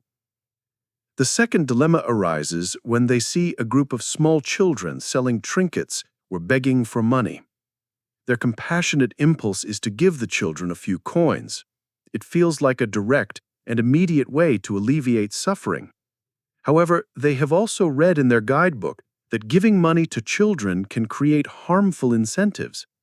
It can encourage them to drop out of school to beg or sell trinkets, perpetuating a cycle of poverty. It can also make them targets for exploitation by adults. Is the immediate, feel-good act of giving to a child the most genuinely ethical choice in the long run? A third dilemma occurs when they consider how to interact with the local culture. Is it more ethical to stay in a locally owned guest house where their money will directly support the community, even if it is less comfortable? Or is it acceptable to stay in a large, foreign-owned resort that provides much-needed jobs but sends most of its profits out of the country? There are no simple, black-and-white answers to these questions. To be an ethical tourist is to be in a constant state of navigating these gray areas. It requires a rejection of easy solutions and a commitment to thoughtful consideration. It means weighing the desire for an authentic experience against the real-world impact of one's economic choices. It forces a tourist to confront the vast power imbalance that often exists between themselves and their hosts. The journey through a foreign land is not just a journey through physical space, but a journey through a complex ethical landscape where every dollar spent and every interaction had carries a weight of moral significance. These choices as a visitor are complex. Equally complex are the choices we make as residents trying to secure advantages for our own families within our own communities, as we will explore next. Chapter 21. Using a relative's address for a better school. The challenges of being an ethical tourist stem from being an outsider trying to do right by a community. We now turn to a dilemma that comes from being an insider, a parent trying to secure the best possible future for their child, even if it means bending the rules of the community they belong to. This is the ethically charged decision of using a false address to get into a better public school. Let us consider a young couple, Sarah and Tom, who have a 7-year-old daughter. They live in a modest apartment in a large city. The local public school assigned to their address has a poor reputation. It is underfunded, overcrowded, and its test scores are among the lowest in the city. Just 2 miles away, in a wealthier neighborhood where Sarah's mother lives, is a top-rated public school with excellent resources, small class sizes, and a track record of sending its students to good colleges. The school district has a strict policy. Only students who reside within the school's geographic boundaries may attend. Sarah and Tom are now faced with a powerful temptation. They could use Sarah's mother's address to register their daughter for the superior school. It would be a simple act of deception. They would use her address on all the official forms and have her mother handle any mail that arrives from the school. From their perspective, the motivation is pure and born of love. They want to give their daughter the best possible start in life, and they believe that the quality of her education is the single most important factor. They see the vast disparity between the two schools as a fundamental injustice of the system. Why should their daughter's future be limited by their zip code? They might rationalize their decision by arguing that they are not hurting anyone directly. They are simply leveling the playing field, correcting for an unfairness in the system, and claiming an opportunity that every child deserves. This is the path of prioritizing one's own child above all else. However, the ethical counterargument is strong. Their action, while well-intentioned, is a form of fraud. They are lying on official documents. More importantly, their deception has a direct consequence for another, unseen child. Public schools have a finite number of seats. By taking a spot for their daughter, they are denying that spot to a child who genuinely lives within the school's boundaries and has a legitimate right to be there. Their act of personal advantage creates a disadvantage for someone else. It is a zero-sum game. Furthermore, their action contributes to the very problem they are trying to escape. When engaged parents like them pull their children out of struggling schools, those schools lose the benefit of their involvement, their fundraising, and their advocacy. This can accelerate the school's decline, making the situation even worse for the children who are left behind. The dilemma pits the fierce, primal duty of a parent to their own child against the broader civic duty to the community and the principle of fairness. It forces them to ask a difficult question. Does the desire to provide the best for your child justify breaking the rules and taking a spot from another child? The choice is a shade of gray that reveals the deep tension between individual parental ambition and the collective well-being of a public education system. This dilemma involves bending the rules of a system for personal gain. A different kind of ethical challenge arises when one joins a collective action designed to protest and change those very systems, as we will now explore. Chapter 22. The Dilemma of the Public Protest. Using a false address for a better school is an individual act of bending the rules for a personal benefit. We now turn to a collective act designed to challenge the rules for a social benefit. This is the ethical dilemma faced by an individual deciding whether to join a public protest for a cause they believe in.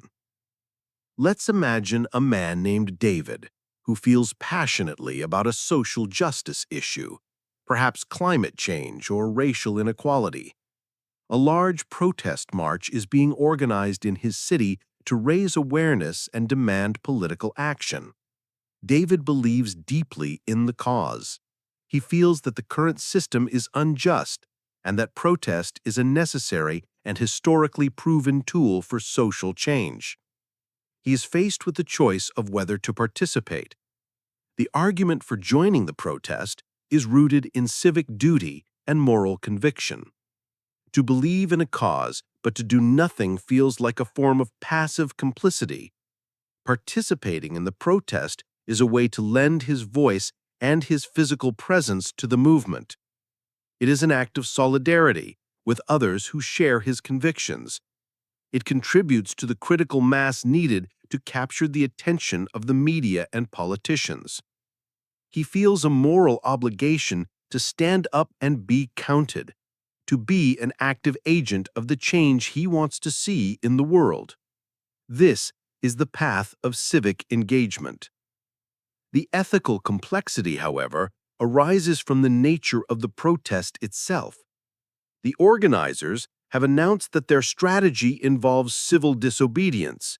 They plan to block a major highway during the morning rush hour to maximize disruption and draw attention to their cause. David now has to weigh the moral value of the protest against the direct, negative consequences of its methods. He knows that blocking a major highway will create chaos for thousands of innocent people. It will make commuters late for work. It could cause a parent to be late picking up their child from daycare. It could prevent an ambulance from reaching a hospital in a timely manner. While the protest's goal is to fight a large-scale injustice, its method involves inflicting a small-scale injustice on many ordinary, uninvolved citizens. David is now caught in a dilemma. Is it ethically justifiable to cause direct, certain harm to innocent individuals in the service of a larger, more abstract good? Does the righteousness of the cause excuse the disruptive and potentially dangerous nature of the tactic? He could choose to attend the rally but not participate in the highway blockade, but this might feel like a half measure, a refusal to fully commit to the movement's strategy. This conflict pits the utilitarian argument, the greatest good for the greatest number, against the deontological principle, the idea that certain actions, like knowingly harming innocent people, are inherently wrong, regardless of the outcome. There is no easy answer. The choice to participate fully in the protest is a vote for the cause above all else. The choice to abstain is a vote for the principle of not causing direct harm to others. The way David navigates this gray area reflects his personal calculation of how social change should and should not be achieved. The dilemma of a protest often involves choosing to act. But what happens in a public space when the challenge is not whether to join a group, but whether to intervene as an individual in a conflict that has nothing to do with you? Chapter 23. The Bystander at a Public Altercation. The dilemma of the protest involves a planned collective action. We now narrow our focus to a spontaneous, individual one. This is the classic ethical challenge of the bystander, witnessing a heated but not yet violent public altercation and deciding whether to get involved. Let's imagine you are sitting in a coffee shop trying to work.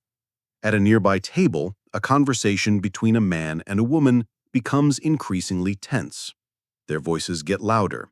The man becomes aggressive in his tone and language, leaning over the table and speaking down to the woman who is visibly upset and intimidated.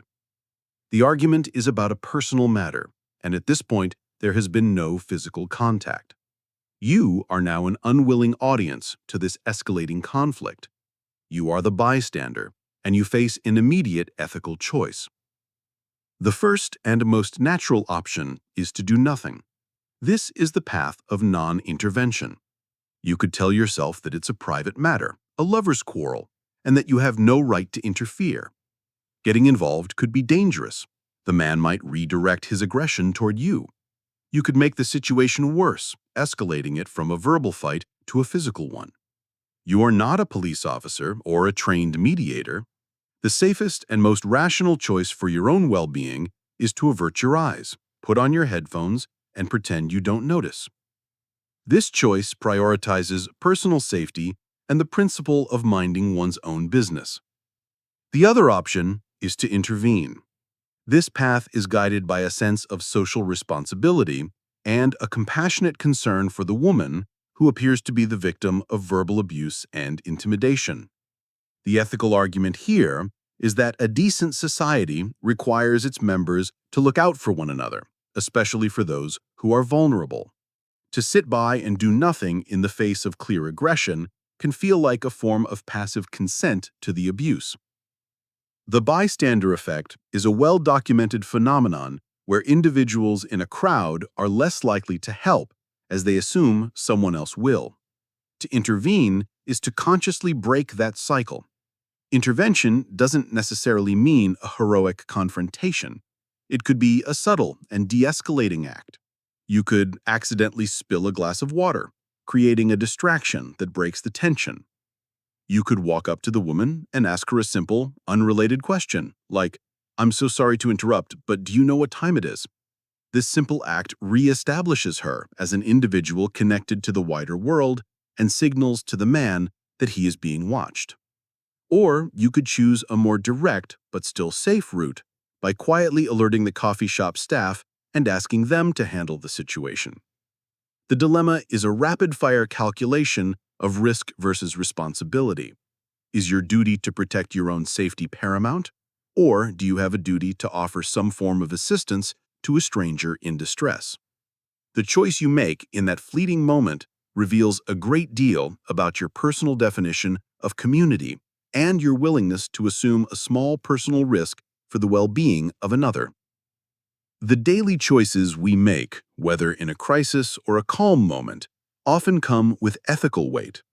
A recurring dilemma for many is the constant choice between supporting the heart of our community and the demands of our own wallet, as we will now explore. Chapter 24: Supporting Local versus Saving Money. The bystander dilemma is a high-stakes, momentary choice. We now turn to a low-stakes but chronic ethical dilemma that millions of people face every single day. This is the constant, quiet tension between the virtue of supporting local businesses and the practical necessity of saving money. Consider a woman named Linda who is doing her weekly shopping. She needs to buy groceries for her family. She has two main options. The first option is a large national big-box supermarket on the edge of town. This store is a model of efficiency. Its massive purchasing power allows it to offer the lowest possible prices. A full cart of groceries there will be significantly cheaper than anywhere else. It offers convenience and a one-stop shop experience. The second option is to shop at the small independent businesses in her town center, a local bakery, a family-owned butcher shop, and a small greengrocer. The quality of the products at these shops is excellent, often fresher and more specialized than at the supermarket. The experience is more personal. The owners know their customers. However, buying the same items from these three separate shops will take more time and will, without question, cost more money. Linda is now at a familiar ethical crossroads that pits community values against personal financial interest. The argument for shopping at the big box store is powerful and rational. Linda's family is on a budget. Her primary responsibility is to be a good steward of her family's finances. Saving $20 or $30 a week on groceries adds up to a significant amount over a year, money that could be used for savings, a family vacation, or paying down debt. From a purely economic standpoint, it seems fiscally irresponsible to knowingly spend more money for the same basic goods. This is the path of maximizing personal utility. The argument for supporting the local businesses, however, is rooted in a broader, more ethical view of community economics.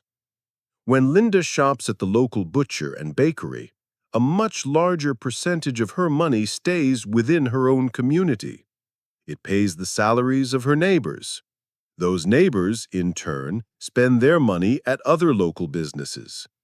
These small shops are what give her town its unique character and charm. They sponsor local sports teams and participate in community events. They create a vibrant town center. The big box store, while providing jobs, sends most of its profits to a distant corporate headquarters. By choosing to spend a little more at the local shops, Linda is not just buying food, she is casting an economic vote. She is investing in the social and economic health of her community.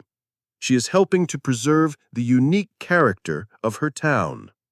This dilemma presents a constant low-grade friction. There is no single right answer. For many, the solution is a hybrid approach, buying bulk staples at the supermarket while purchasing specialty items from local stores. But the core tension remains. It forces a person to decide on a weekly basis where their primary duty lies, to their own wallet or to the collective well-being of the community they call home. These choices about how we interact with our local communities are being reshaped by a powerful new force, the digital age. We now transition from the ethics of the town square to the dilemmas of the digital age. Chapter 25. Posting photos of children online. The dilemma of supporting local businesses versus saving money is a classic conflict of the physical world. We now step into the digital realm, where a new and profoundly complex set of ethical challenges has emerged. Our first exploration in this domain is one that millions of parents grapple with every day: the ethics of posting photographs and stories about their children on social media. Let's imagine a new mother, Chloe. She is filled with an overwhelming love for her infant daughter. Like many new parents, she is excited to share the milestones and joys of her child's life with her network of family and friends. Social media feels like a wonderful tool for this. It allows her to instantly share a photo of her daughter's first smile, her first steps, or a funny moment from the day. It helps her feel connected to a community of other parents and receive validation and support during a time that can often feel isolating. From this perspective, sharing photos is a natural, positive, and community-building act. It is an expression of parental pride and love. The ethical dilemma, however, emerges when we consider the perspective of the child. The infant has no ability to consent to her image and personal stories being shared publicly. Chloe is, in effect, creating a detailed, public, digital footprint for her daughter before she can even speak. This digital history will follow her for her entire life. Every photo, every anecdote, every developmental update is being uploaded to corporate servers where it can be stored, analyzed, and potentially used in ways Chloe cannot foresee. When her daughter becomes a teenager, will she be embarrassed by the potty training success post her mother shared? When she applies for a job as an adult, will a potential employer be able to scroll back through 2 decades of her life, forming an opinion of her based on images and stories she had no control over? The dilemma pits a parent's present desire to share and connect against their child's future right to privacy and self-determination. The core of the conflict is consent. A parent has a duty to protect their child, but does that duty include protecting their future digital identity from the parent's own public sharing? The argument for sharing is based on present joy and community. The argument against it is based on a respect for future autonomy and the unknown risks of a permanent digital record. Many parents try to navigate this gray area by tightening their privacy settings, sharing only with close friends. Yet the digital world is notoriously porous, and data is rarely as private as we believe. The choice to post is an irreversible one. Each photo shared is a small, permanent brick laid in the foundation of another person's public identity. The ethical challenge for the parent is to weigh their own immediate emotional rewards against the abstract, long-term rights of their child. This is a uniquely modern dilemma, where the lines between private and public and between a parent's rights and a child's rights are being constantly redrawn. The challenge of a child's digital footprint is created by a parent. But what happens when we face a new technology that allows us to blur the lines of our own creation, a technology that challenges the very idea of originality? Chapter 26. The use of AI for creative or academic work. The ethics of posting photos of children online involves creating a digital identity for another person. We now turn to a technology that challenges how we create for ourselves: the use of artificial intelligence in creative and academic work. This is a dilemma that tests the very definition of originality and authorship. Let's consider a university student, Ben, who is struggling with a deadline for a difficult philosophy essay. He understands the core concepts, but is having trouble articulating his thoughts in a clear and eloquent way. He is aware of new, powerful AI language models that can generate sophisticated, well-written text based on a simple prompt. The temptation to use this tool is immense. He could input the main points of his argument and ask the AI to write a few paragraphs for him. He could then take that generated text, edit it slightly to put it in his own voice, and incorporate it into his essay. He could rationalize this by telling himself he is not simply copying and pasting the entire essay. He is using the AI as a sophisticated tool, like a thesaurus or a grammar checker, to help him overcome writer's block and improve his work. He still understands the concepts, the AI is just helping with the execution. From this perspective, it is a smart and efficient use of a new technology. The ethical conflict, however, is significant. The fundamental purpose of an academic essay is to demonstrate the student's own understanding and their own ability to think critically and articulate complex ideas. By using an AI to generate the core text, Ben would be submitting work that is not truly his own. He is presenting the output of an algorithm as the product of his own mind. This is a form of plagiarism, even if the source is not another human but a machine. It bypasses the very process of struggle, drafting, and revision through which real learning occurs. It devalues the academic enterprise, which is built on the principles of intellectual honesty and original thought. The dilemma pits the immediate goal of getting a good grade and meeting a deadline against the long-term value of genuine learning and ethical conduct. To use the AI is to prioritize the product over the process. It is a choice that could have serious consequences if discovered, from failing the course to expulsion from the university for academic dishonesty. The gray area is vast and new. Where is the line between using AI as a legitimate assistant and using it to commit fraud? Is it okay to ask it for an outline, but not a paragraph? Is it acceptable to use it to rephrase your own sentences, but not to generate new ones? The rules for this new technology are still being written, and students and professionals everywhere are being forced to navigate this uncharted ethical territory. They must decide for themselves what constitutes an honest use of a tool and what constitutes a betrayal of the principles of originality and intellectual integrity. This dilemma concerns the integrity of what we create. A related challenge involves the integrity of what we say, especially when our words can have a disproportionate impact on others, as we will see in the world of online reviews. Chapter 27: The Anonymous Negative Review.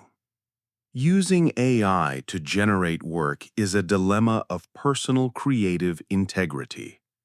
We now shift our focus to an act of public expression that tests our integrity in a different way: the ethics of leaving an anonymous, negative review for a small business. Let us imagine a woman, Karen, who has a single bad experience at a new, locally owned cafe. Perhaps her coffee was cold, or the service was slow during a busy lunch rush. She leaves the cafe feeling annoyed and disappointed. Later that day, she is on a popular review website and is prompted to share her experience. The platform allows her to post anonymously. The temptation is to write a scathing, one-star review, venting her frustration in harsh and unforgiving terms. She could write, "Worst service I've ever had. Avoid this place at all costs." It feels empowering to voice her displeasure, and the anonymity protects her from any personal repercussions. She might feel she is performing a public service, warning other potential customers about the cafe's supposed failings. From her perspective, it is a justified response to a negative experience. The ethical dilemma, however, requires a broader perspective. Her single negative experience may not be representative of the cafe's overall quality.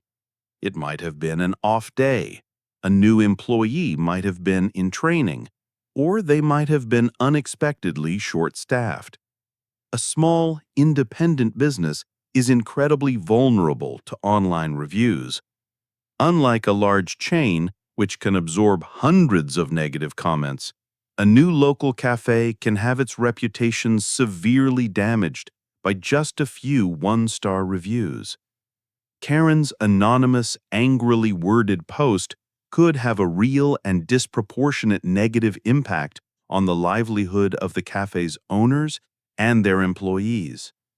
The principle of fairness suggests that a single, isolated data point is not enough to make a sweeping public judgment. The principle of compassion suggests considering the human beings behind the business before launching a public attack. The anonymity of the platform is a key factor. It removes the social friction that would normally moderate our behavior. We are often much harsher and less thoughtful when we don't have to attach our name to our words. The ethical challenge is to act with the same level of consideration and fairness online as we would in a face-to-face interaction. This doesn't mean Karen cannot leave a negative review. A more ethical approach might be to write a balanced and constructive 2- or 3-star review. She could describe her specific experience honestly. My coffee was served cold, and the wait was quite long, while avoiding hyperbole. She could also acknowledge the context, though it was very busy at the time. This provides useful feedback to the business and more credible information to other customers. Or she could choose to contact the business privately first, giving them a chance to apologize and correct the issue before she takes her grievance public. The dilemma pits the immediate, cathartic satisfaction of venting one's anger against the responsibility to be fair and considerate of the potentially devastating impact of our words in the digital age. The choice reveals whether we see online platforms as a weapon for personal grievance or as a tool for constructive community feedback. The ethics of anonymous reviews are complex. So too are the ethics of sharing information that was intended to be private, as we now explore. Chapter 28. Forwarding a private message or email. The dilemma of the anonymous review is about how we share our own opinions publicly. We now turn to a related but distinct digital challenge: how we handle the private communications of others. This is the simple, common, and ethically significant act of forwarding a private message without permission. Let's consider a man named Alex who receives a personal email from a friend, Sarah. In the email, Sarah is venting about her frustrations with her boss. She uses candid, emotional, and perhaps unprofessional language, saying things she would never say in a public forum. She is writing to Alex because she trusts him as a close friend and needs a safe space to express her feelings. Alex reads the email and finds it both interesting and relatable. He has another mutual friend, Tom, who also works in a similar field and has had issues with difficult bosses. The temptation for Alex is to forward Sarah's email to Tom. His motivation might not be malicious. He might think, Tom would totally get this. He would find it so funny, or this is exactly what Tom was talking about last week. He might feel that by sharing it, he is building a bond with Tom over a shared experience. It is a quick, easy way to create a moment of connection. He could rationalize it by telling himself that Tom is also a trusted friend and would never share it further. From his perspective, it is a harmless act of sharing between friends. The ethical principle at stake, however, is the fundamental right to privacy and the sanctity of a confidential conversation. When Sarah sent the email to Alex, She had a reasonable and implicit expectation of privacy. The email was intended for his eyes only. It was a one-to-one communication. By forwarding it to a third person, Alex unilaterally breaks that trust and violates that expectation. He is taking a private, vulnerable expression and turning it into a piece of group entertainment. The potential harm to Sarah is significant. If she were to find out that her private vent session was being passed around, she would feel deeply betrayed and humiliated. It would damage her trust in Alex and make her hesitant to ever confide in him again. It could also have professional repercussions if the email were ever to leak further and get back to her boss. The dilemma pits the fleeting, minor social benefit of sharing an interesting tidbit against the profound and foundational duty to respect a friend's privacy. An ethical choice requires Alex to treat his friend's private communication with the same respect as a sealed letter or a whispered secret. He should recognize that his friend's story is not his to tell or to share. He can, of course, talk to Tom about the general topic of difficult bosses, but he must do so without using Sarah's specific, private, and confidential words. The choice to hit forward is a small click of a button, but it is a significant ethical decision. It is a test of whether we are a safe harbor for the confidences of our friends or simply a transfer station for interesting gossip. This issue of sharing information and judging others online finds its most potent expression in the modern phenomenon of cancel culture, the complex topic we will now confront.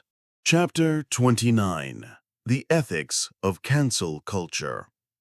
Forwarding a private message is an act of sharing information within a small, private circle.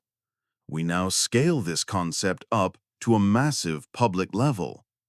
This is the deeply divisive and ethically complex phenomenon of cancel culture, the act of participating in widespread public shaming of an individual for a perceived transgression. Let's imagine a mid-level celebrity, an actor who has been generally well-liked for years. An old video from a decade ago resurfaces online.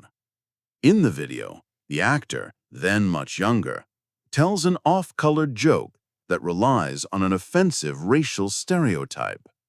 The video goes viral. A wave of public outrage builds on social media. A hashtag calling for him to be cancelled begins to trend. This involves demands for him to be fired from his current projects, for his work to be boycotted, and for him to be publicly deplatformed. You, as a user of social media, are now swept into this digital firestorm. You see the video and agree that the joke was offensive and not acceptable. You are now faced with a choice about how to participate. The first path is to join the cancellation effort. The argument for this is rooted in a sense of social justice and accountability. You feel that people, especially those with a public platform, should be held responsible for their harmful words. To allow such comments to pass without consequence is to normalize them. By adding your voice to the chorus of condemnation, by retweeting the hashtag, by posting an angry comment, by calling for his firing, you feel you are contributing to a positive social change. You are helping to enforce a new, higher standard of public behavior, and are standing in solidarity with the community that was harmed by the joke. From this perspective, participating in cancel culture is a form of digital activism, a democratized tool for holding the powerful accountable. The other path is to refrain from participating or even to push back against the cancellation. This perspective is rooted in principles like forgiveness, context, and proportionality. You might argue that while the joke was bad, it was told a decade ago, and the actor may have grown and changed as a person since then. You might feel that the punishment, the potential destruction of his entire career and reputation, is disproportionate to the crime of telling one offensive joke many years ago. You might be troubled by the mob-like nature of the online shaming, the lack of due process, and the absence of any path to redemption. From this perspective, cancel culture can look like a form of digital vigilantism, where context is ignored and forgiveness is impossible. The dilemma is a clash of deeply held values. It pits the desire for social justice and accountability against the values of grace, forgiveness, and proportionality. Is the primary goal to punish transgressors in order to enforce social norms, or is it to allow for human error and provide a path for individuals to learn from their mistakes and be redeemed? There is no easy consensus. The very term cancel culture is itself a battleground. Some see it as a necessary tool for progress, while others see it as a toxic form of modern-day Puritanism. Your choice of whether to grab a digital pitchfork or to call for calm is a profound ethical decision about the kind of public square you want to inhabit. The question of how we treat people's pasts is complex. It becomes even more so when the person is no longer with us to speak for themselves, as we will now see in the challenge of managing a digital legacy. Chapter 30. The Digital Legacy of the Deceased. The dilemma of cancel culture forces us to grapple with a person's living past. We now turn to an even more modern and uncharted ethical territory. What to do with a person's digital presence after they have died?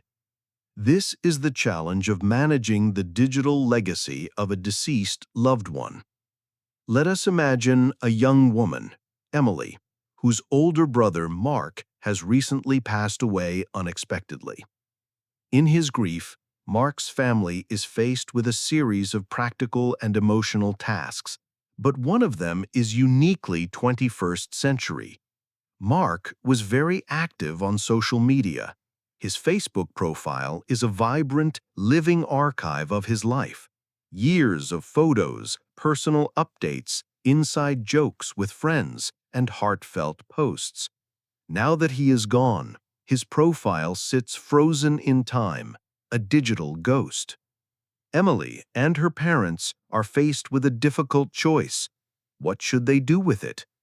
The first option is to have the account permanently deleted. The argument for this is rooted in a sense of privacy and finality. His profile belongs to him, and since he is no longer here to manage it, perhaps it should be erased. It can be painful for the family to see his active profile, to receive yearly birthday reminders, or to see old posts pop up in their feeds. Deleting the account provides a sense of closure. It removes the digital ghost and allows the family to grieve without these constant, sometimes painful digital reminders. It is an act of tidying up a life that has ended. The second option is to memorialize the account. Many platforms offer this feature, which freezes the profile, prevents new posts, and adds a label like "Remembering" to the page. This turns the profile from an active account into a digital memorial. This path is guided by the desire to preserve his memory. The profile becomes a space where friends and family can gather to share stories, post tribute messages, and look through old photos. It can be a valuable and beautiful collective space for grieving and remembrance, a virtual wake that continues for years. It honors his life by preserving the digital tapestry he wove. A third, more complex option is for a family member, perhaps Emily, to take control of the account. This might be necessary to retrieve important photos or private messages. However, this option is fraught with ethical peril. It would involve logging in as Mark, giving her access to all of his private conversations and information that he never intended for her to see. It is a profound invasion of his posthumous privacy. The dilemma is that Mark, like most young people, left no digital will. He never specified his wishes for his online accounts. His family is now forced to make this decision for him, trying to guess what he would have wanted while also managing their own grief. There is no clear right answer. Each choice has a different emotional and ethical weight. The decision they make will determine how their loved one is remembered in the digital world, a question of legacy that previous generations never had to confront. The ethics of how we manage our digital lives are constantly evolving, a question that predates the internet but has found new life within it is the age-old dilemma of consuming content without paying for it, which we will now explore. Chapter 31: Consuming Pirated Content. The question of how to handle a digital legacy is a modern dilemma born of social media. We now turn to a much older ethical challenge that has been supercharged by the digital age: the consumption of pirated content. This is the morally gray area of accessing creative works like movies, music, and software through unofficial channels. Let us consider a university student named Ben. He is a huge fan of a popular fantasy television series. The new season has just been released, but it is exclusively on a streaming service that he cannot afford. His student budget is tight, and subscribing to another monthly service feels irresponsible. A friend sends him a link to a website where every episode of the new season is available to stream for free. The website is clearly not an official source. It is a piracy site, funded by intrusive pop-up ads. Ben is now faced with a common ethical choice. The path of consuming the pirated content is incredibly tempting. The argument for it is built on a foundation of convenience and rationalization. Ben tells himself he is a genuine fan of the show. He would gladly pay for it if he could, but his financial situation makes it impossible. From his perspective, his single unofficial stream is not causing any real harm. The production company is a massive multi-billion-dollar corporation that will not be affected by his one missed subscription fee. He might even argue that piracy can function as a form of free marketing, allowing him to stay engaged with the show and discuss it with friends, which might encourage others to subscribe. He sees it as a victimless act, a small rebellion against a costly and fragmented media landscape. This is the path of personal convenience. The ethical counter-argument, however, is based on the principles of fairness and respect for creative labor. A television show is the product of the hard work of hundreds, if not thousands, of people. Writers, actors, directors, cinematographers, set designers, visual effects artists, and many more. Their salaries and the show's massive budget are funded by subscriptions and official viewers. When a person consumes a pirated copy, they are enjoying the fruits of all that labor without contributing to the system that makes it possible. They are, in effect, a free rider. While the impact of one person's piracy may be negligible, the cumulative effect of millions of people making the same choice can be significant, potentially leading to lower budgets for future seasons or even the cancellation of a beloved show. It undermines the economic model that sustains the creative industries. The dilemma pits the immediate desire of an individual to access content against the collective system that is required to produce that content. It forces a person to ask, does my inability to afford something give me a moral right to take it for free? Is my personal fandom a valid justification for consuming a product without paying the creators? The gray area is significant. Many people who would never dream of shoplifting a DVD from a store feel little to no guilt about streaming the same movie from a piracy site. The digital nature of the act, its perceived lack of a direct victim, and its widespread practice all combine to dull the ethical alarm bells. Ben's choice will reflect his personal stance on the value of intellectual property and his responsibility as a consumer within a creative ecosystem. This dilemma involves a choice as a consumer of digital products. A far more passive, yet potentially more significant ethical challenge arises when we realize that the digital systems we use every day may be making biased choices on our behalf. Chapter 32. The Algorithmic Bias. The dilemma of consuming pirated content is an active choice we make as digital users. We now turn to a more subtle and insidious ethical challenge, one where we are not the primary actors, but the subjects of a system's hidden choices. This is the problem of discovering and responding to algorithmic bias.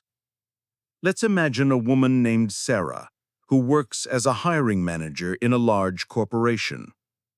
To streamline the hiring process, her company has recently implemented a new AI-powered software tool that automatically screens thousands of resumes, ranking them to identify the top candidates for any given job opening. The software is intended to be objective and to remove human bias from the initial screening process. One day, while reviewing the results for a software engineering position, Sarah notices a disturbing pattern. The AI has ranked almost exclusively male candidates in its top recommendations, even though she knows from experience that the pool of applicants is typically much more diverse. Intrigued and concerned, she does some research and discovers a well-documented phenomenon. The AI was trained on a data set of the company's successful hires over the past 2 decades, a period during which the field was even more male-dominated than it is today. The algorithm, in its quest for objectivity, has learned the historical biases present in its training data and is now perpetuating them. It has learned to associate male names and traditionally male-centric resume details with success, effectively discriminating against qualified female candidates. Sarah is now in a complex ethical position. The path of least resistance is to ignore her discovery. She is not a software engineer. Questioning the new, expensive system implemented by her superiors would be a risky career move. She could rationalize that the system is still more efficient than the old way, and that she can simply try to manually correct for the bias in her own final selections. She could tell herself that no system is perfect, and that this is just a minor flaw. This path prioritizes her job security and avoids a difficult institutional confrontation. The other path is one of professional and ethical responsibility. Sarah recognizes that her company, while likely unintentional, is using a tool that is actively perpetuating gender discrimination. To knowingly continue using a biased system is to become complicit in that discrimination. She has a moral obligation to her company to point out this major flaw, and a social obligation to the female applicants who are being unfairly disadvantaged. She must raise the alarm. This would require her to meticulously document her findings, build a clear and data-driven case, and present it to her superiors, the IT department, and perhaps even the legal team. It would be a difficult, time-consuming, and politically fraught process. The dilemma pits her personal comfort and career safety against her duty to fight against a systemic injustice. Her choice is not just about a piece of software. It's about whether she is willing to challenge a flawed system from within, even at great personal risk. She must decide if she will be a quiet operator within a broken system or an active agent for its correction. This challenge of confronting an unseen bias in a system we use is a defining issue of our age. A similar but more personal set of challenges arises every day in our lives as consumers, where our economic choices ripple outwards, as we will now explore. Chapter 33: The Fast Fashion Dilemma. The discovery of algorithmic bias is a dilemma of the systems we use. We now turn to a dilemma concerning the products we buy, one that directly connects our desire for affordable goods with the well-being of people and the planet. This is the pervasive ethical challenge of fast fashion.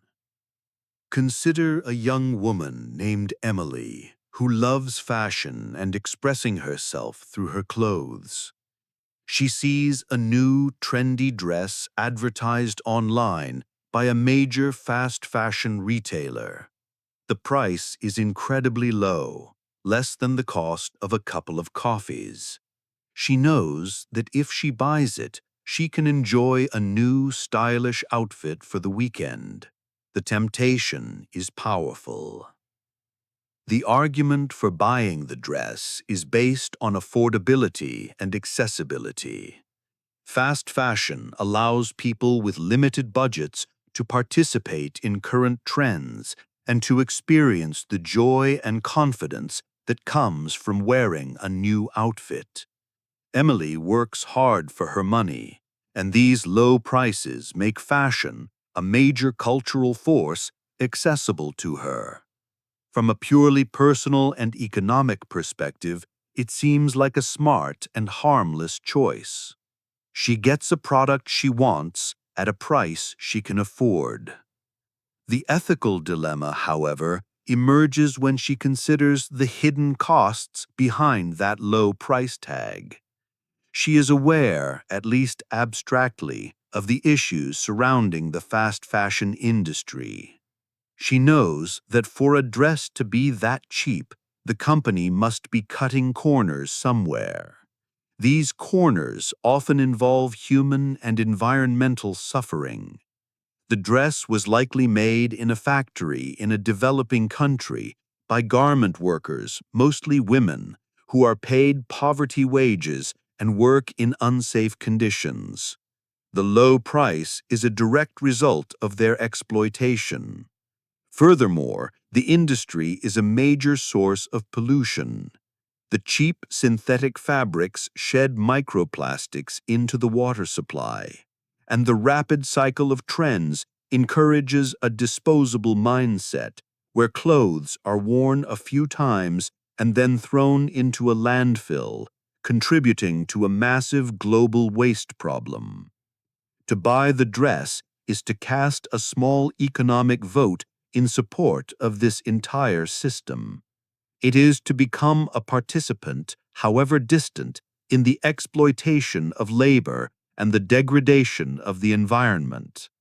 The dilemma pits Emily's immediate, personal desire for an affordable, trendy item against her broader ethical responsibility as a global citizen. It forces her to ask, does my desire for a cheap dress outweigh the human and environmental costs required to produce it?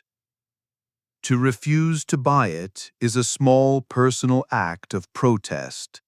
To buy it is to prioritize personal economic benefit and style over these larger concerns. There is no easy answer, as the alternative, ethically produced, sustainable fashion is often prohibitively expensive for many people.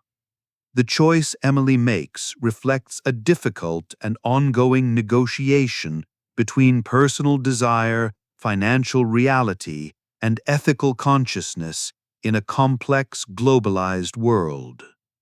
The ethics of what we buy are complex.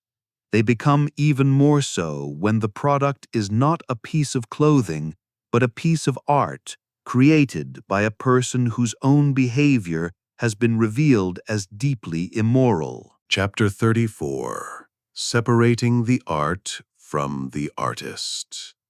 The fast fashion dilemma involves the ethics of a product's creation. We now turn to a dilemma that involves the product's creator. This is the intensely personal and culturally significant challenge of whether it is ethical to separate the art from the artist. Let us imagine a man named David, who is a lifelong, passionate fan of a particular musician. This musician's songs have been the soundtrack to David's life. His first dance, his road trips, his moments of joy and sorrow.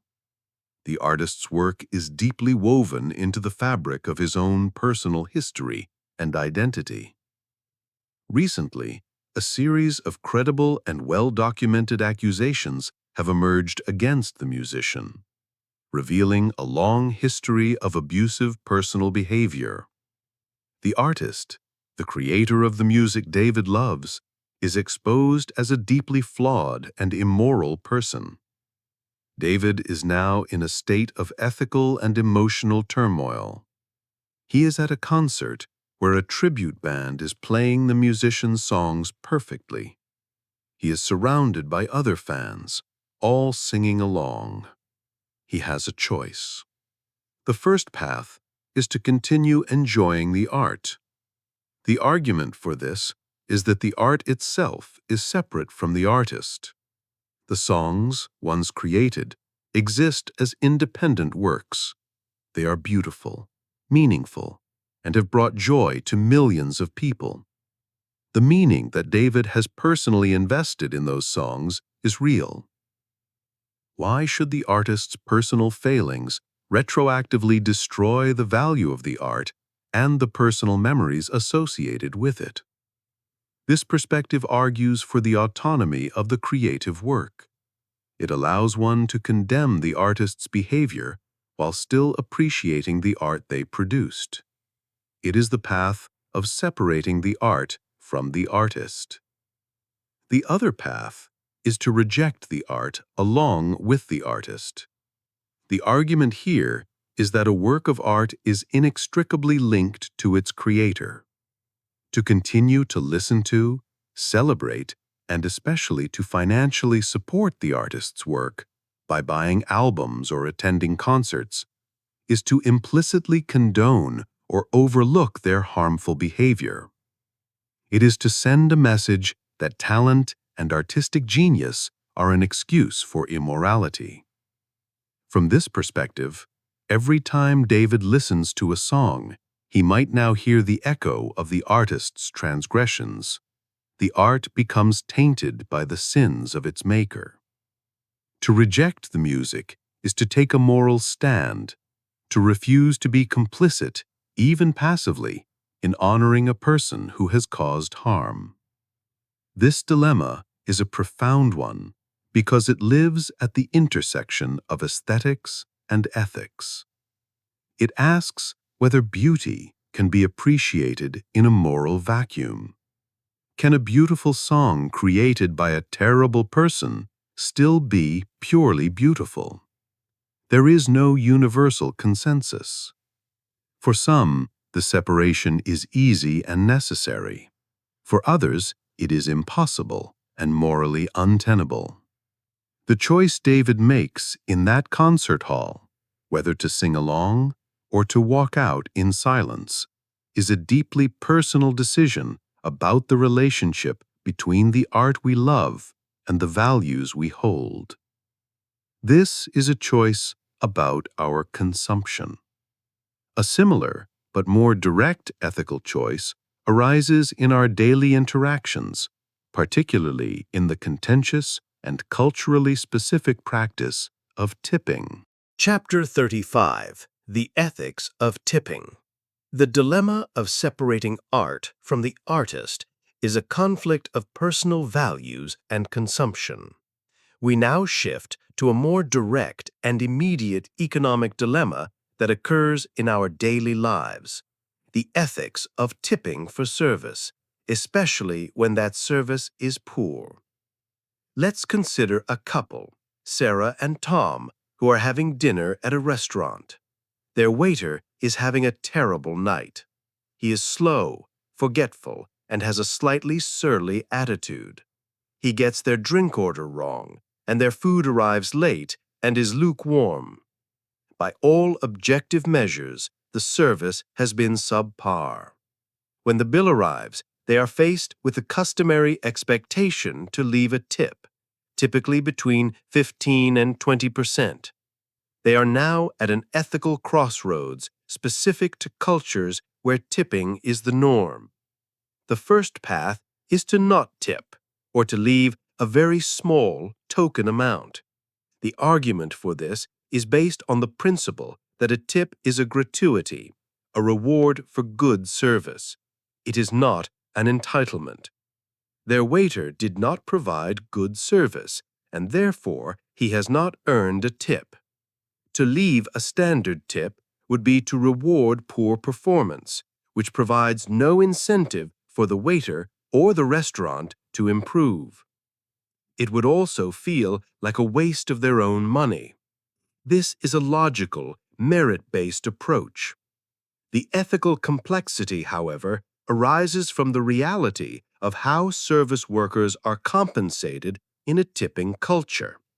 Sarah and Tom are aware that in their country, tipped employees are often paid a sub-minimum wage, with the legal expectation that tips will make up the difference to bring them to a livable income. Their waiter is not just working for good reviews, he is working to pay his rent and his bills. His livelihood is directly dependent on the tips he receives. To withhold the tip is not just to provide feedback on his performance, it is to directly impact his ability to make a living. Perhaps he is a student struggling with exams. Perhaps he is dealing with a personal crisis. His poor service might be a symptom of a larger problem, not a sign of laziness. The dilemma pits the principle of rewarding merit against the compassionate understanding of a flawed economic system. Is the primary purpose of a tip to be an incentive for good service, or is it an unofficial but necessary part of a worker's wage? To not tip feels like a justified response to poor service, but it also feels like a potentially cruel act given the worker's economic dependency. To tip the standard amount feels like the compassionate choice, but it also feels like enabling poor service and being a poor steward of their own money. Many people try to split the difference, leaving a reduced tip of perhaps 10%, but even this choice feels unsatisfactory. The dilemma forces them to confront the ethical inconsistencies of a system where a customer is asked to be the final arbiter of a worker's income, a gray area where logic, fairness, and compassion are in constant conflict. This daily economic choice is a complex one. An even more modern choice arises when we consider the food we eat, especially when new technologies offer alternatives to traditional agriculture, as we will now explore. Chapter 36: The Organic Premium. The ethics of tipping involve a direct, personal economic choice with immediate consequences for another person. We now turn to a broader consumer choice that has more diffuse but equally significant ethical implications. This is the dilemma of the organic premium. If you can afford to buy ethically sourced and organic food, do you have a moral obligation to do so? Let us imagine a man named David, a well-paid professional who is shopping for groceries. He stands in the produce aisle, faced with two bins of apples. One bin contains conventional apples. They are shiny, uniform in size, and inexpensive. The other bin contains certified organic apples. They are slightly less uniform, have a few more blemishes, and cost nearly twice as much. David can easily afford the higher price of the organic apples without any real impact on his budget. He is now facing an ethical choice that extends far beyond a simple purchase. The argument for buying the conventional apples is one of pure economic rationality. An apple is an apple. Why pay more for a product that provides the same basic nutrition? The extra money could be saved, invested, or spent on something else. From a purely self-interested perspective, paying the organic premium seems unnecessary. The ethical argument for buying the organic apples, however, is built on a broader awareness of the hidden costs of conventional agriculture. David knows that the lower price of the conventional apples is made possible by an industrial farming system that often has negative consequences. This system relies on synthetic pesticides and fertilizers that can contaminate soil and water supplies, and may have long-term health effects on both farm workers and consumers. It often involves farming practices that contribute to soil erosion and a loss of biodiversity. Organic farming, by contrast, is designed to minimize these harms. It prohibits the use of most synthetic pesticides and fertilizers, and it often promotes more sustainable practices like crop rotation and composting that are better for the long-term health of the ecosystem. By choosing to pay the organic premium, David is not just buying an apple, he is casting an economic vote. He is using his consumer power to support a system of agriculture that is less harmful to the environment and to the health of farm workers. He is paying what might be considered the true cost of producing food more sustainably. The dilemma forces him to ask, is my responsibility as a consumer limited to my own health and budget, or do I have a broader responsibility to support systems that are better for the planet and for society as a whole? For someone on a tight budget, this is not a real choice. But for David, who has the financial means, the choice becomes a moral one. Is the extra cost a luxury, a simple personal preference for a better product?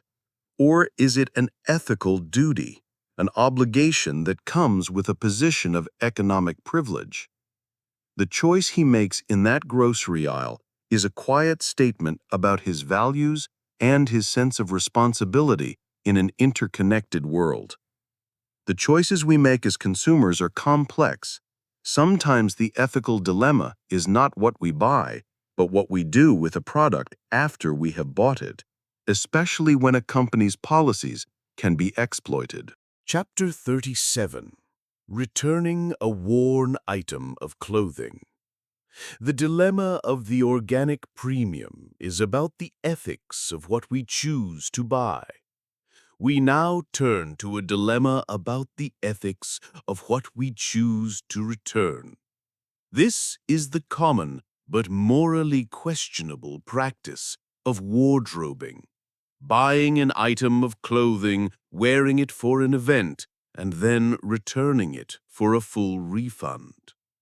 Let's consider a young woman named Megan.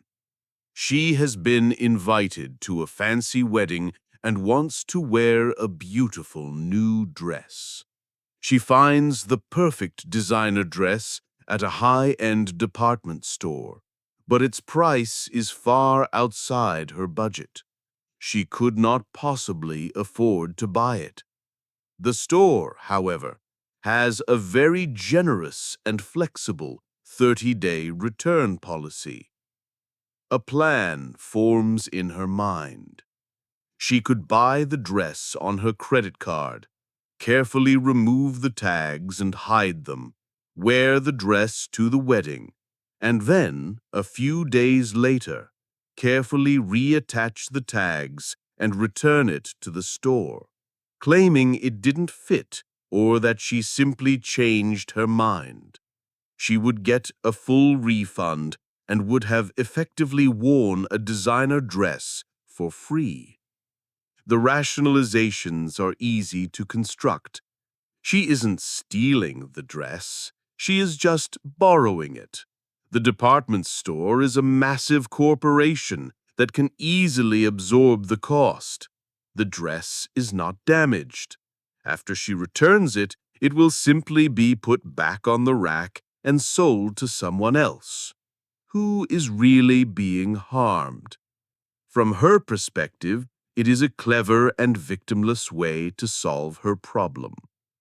The ethical argument against this action, however, is based on the principle of honesty and fair play. The store's return policy is intended to be a gesture of goodwill, allowing customers to make a considered choice. It is a system built on trust, with the assumption that customers will use it in good faith. Megan's plan is a deliberate exploitation of that trust. She is entering into the transaction with fraudulent intent. While she may claim the act is victimless, it has real consequences. The store incurs costs in processing the return and preparing the item for resale. More significantly, if this behavior becomes widespread, the store will be forced to change its generous policy. It might have to shorten the return window, charge a restocking fee, or implement stricter rules that make returns more difficult for everyone. Her selfish act contributes to a system where honest customers are ultimately penalized for the dishonest actions of a few. The dilemma pits her immediate personal desire to wear a beautiful dress against her ethical duty to act honestly and to respect the spirit, not just the letter, of a store's policy. It is a test of integrity. To go through with the plan is to prioritize her own vanity and financial gain over the principles of honest commerce. It is a choice to take advantage of a system built on trust.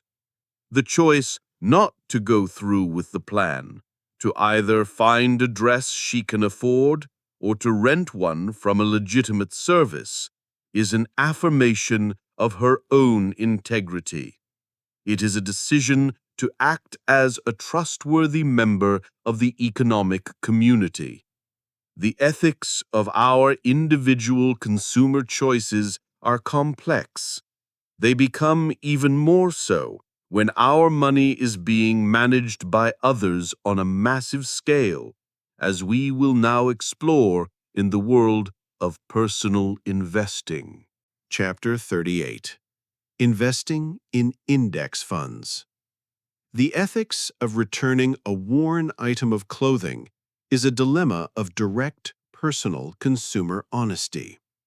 We now zoom out to a much larger, more abstract, and more passive form of consumer ethics: the moral implications of how we invest our savings for the future. This is the challenge of investing in index funds and knowing that your money is supporting companies you may not approve of. Let's imagine a man named Tom, who is in his mid-30s and is diligently saving for retirement. He is not an expert investor, so he follows the most common and widely recommended advice. He invests his savings in a low-cost, diversified index fund. This fund automatically tracks a major market index, like the S&P 500, meaning his money is spread across the 500 largest publicly traded companies in the country. This is a sound, logical, and responsible financial strategy. One day, out of curiosity, Tom looks at the detailed breakdown of the companies his index fund holds. He is dismayed to discover that his retirement savings are invested in dozens of companies whose practices he finds morally objectionable. His money is supporting major fossil fuel companies, large tobacco corporations, weapons manufacturers, and companies with poor labor and environmental records. He is, in effect, a part owner of these businesses and is profiting from their activities. Tom is now in a difficult ethical position. He is a passive participant in systems he actively opposes in his daily life. The first option is to do nothing. This is the path of pragmatism. He can argue that his individual investment is a tiny, insignificant drop in a multi-trillion-dollar ocean. Whether he keeps his money in the fund or pulls it out will have zero impact on the behavior of these massive corporations. The primary purpose of his retirement account is to secure his own financial future, not to make a political statement.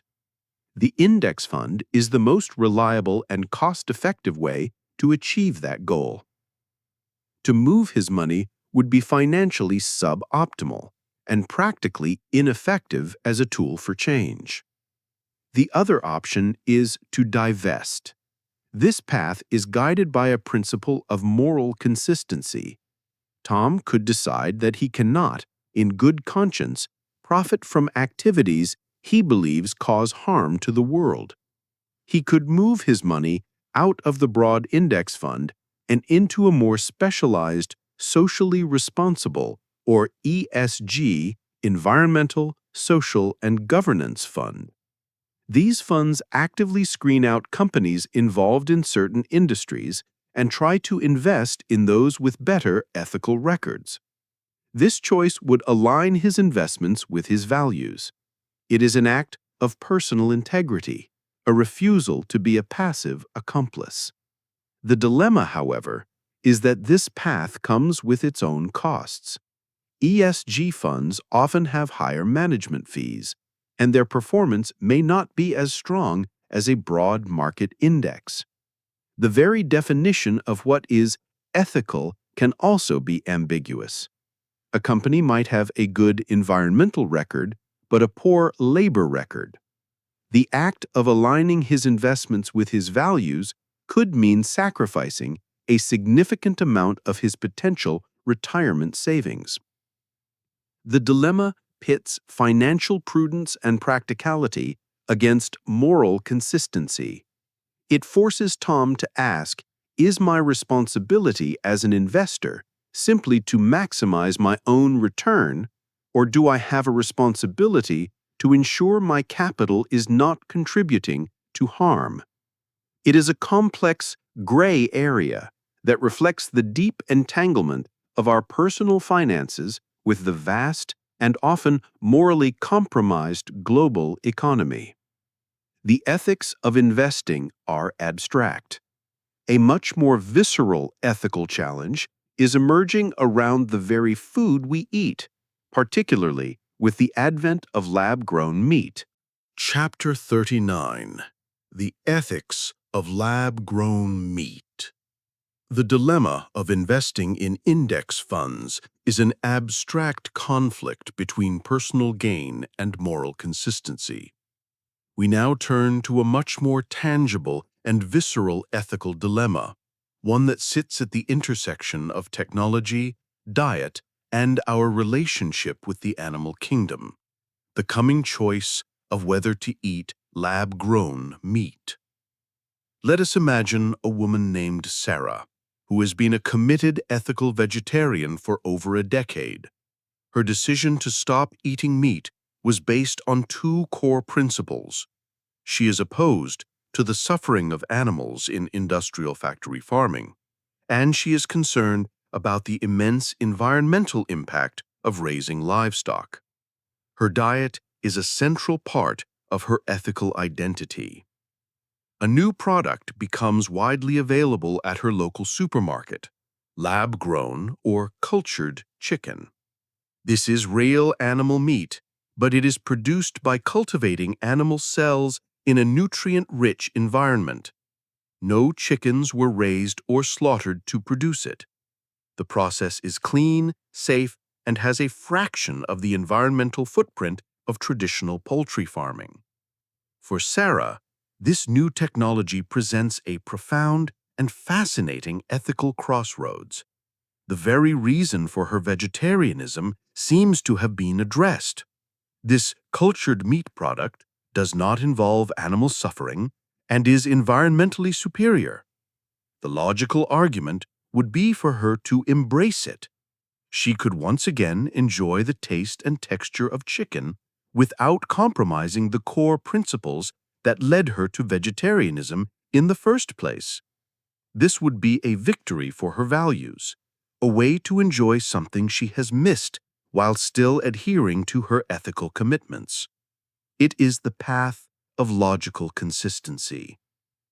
However, Sarah feels a deep sense of hesitation and revulsion. The idea of eating meat grown in a laboratory feels profoundly unnatural for her. It feels sterile, scientific, and disconnected from the natural cycles of life that she, as a vegetarian, has come to value. Her identity as a vegetarian is not just a set of logical principles, it is also an emotional and cultural practice. To start eating meat again, even ethical meat, feels like a betrayal of that identity. She might also have concerns about the long-term health effects of this new technology. Or she might feel that it is just another form of human arrogance trying to play God by growing flesh in a bioreactor. The dilemma pits her stated logical reasons for being a vegetarian against her deeper, more intuitive feelings about what is natural and right. It is a clash between her rational ethics and her gut-level aesthetic and emotional response. Is her ethical commitment simply about reducing harm, a goal that lab-grown meat achieves? Or is it about a more holistic principle of living in harmony with nature, a principle that this technology seems to violate? This is a uniquely modern shade of gray. It forces individuals to disentangle the different threads of their own moral reasoning. Sarah's choice is not just about what she will have for dinner. It is about defining the true foundation of her ethical identity in the face of a technology that challenges the very categories she has built her life around. The choices we make about food are deeply personal. So too are the choices we make about our own health, especially when it comes to the simple, common act of taking a medication, as we will now explore. Chapter 40: The Over-the-Counter Medication. The ethics of lab-grown meat is a complex, future-facing dilemma about food and identity. We now conclude this section with a far simpler, more immediate, and very common ethical dilemma that occurs in the aisle of a pharmacy. This is the challenge of the last box on the shelf. Let's imagine it is the peak of cold and flu season. A man named David is in a pharmacy, feeling the first miserable symptoms of a bad cold coming on: a sore throat, a headache, and body aches. He wants to buy a specific, popular brand of all-in-one cold and flu medication that he knows works well for him. He walks to the appropriate aisle and finds that it is almost completely sold out. There is only one single box of the medication left on the shelf. As he reaches for it, he hears a cough behind him. An elderly woman is standing there, looking just as miserable as he feels. She is also staring at the last box. David is now at a micro-ethical crossroads. The path of self-interest is clear and powerful. He was here first. He is sick and needs the medication to get through the next few days of work. His own comfort and health are his primary concern. It is a simple matter of first come, first served. To take the box is the logical and socially acceptable thing to do. He has no formal obligation to the woman behind him. This is the path of prioritizing the self. The other path, however, is guided by a sense of compassion and situational ethics. He recognizes that while he is feeling miserable, the consequences of a bad cold could be far more severe for an elderly or frail person. For him, it might mean a few uncomfortable days. For her, it could potentially lead to more serious complications like pneumonia. He is in a position to make a small sacrifice, enduring his cold with less effective medication, or none at all, for the potentially significant benefit of another, more vulnerable person. To give her the box would be a small, anonymous act of kindness and social responsibility. The dilemma is a quiet internal negotiation between self-care and care for others.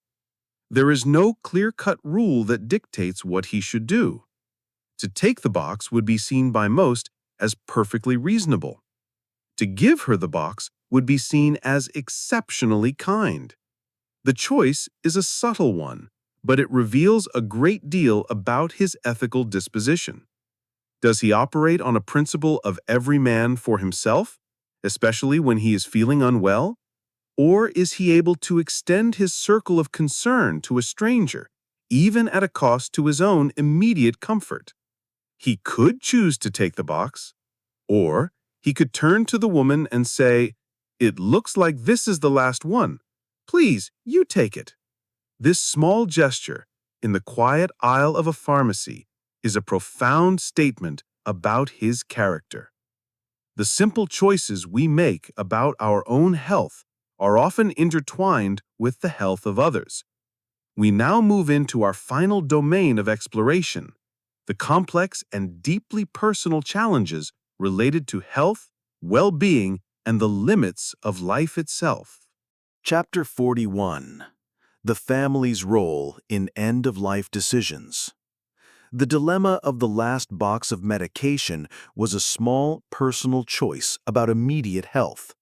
We now enter our final and most profound domain of exploration, the complex challenges of health, well-being, and the very definition of life.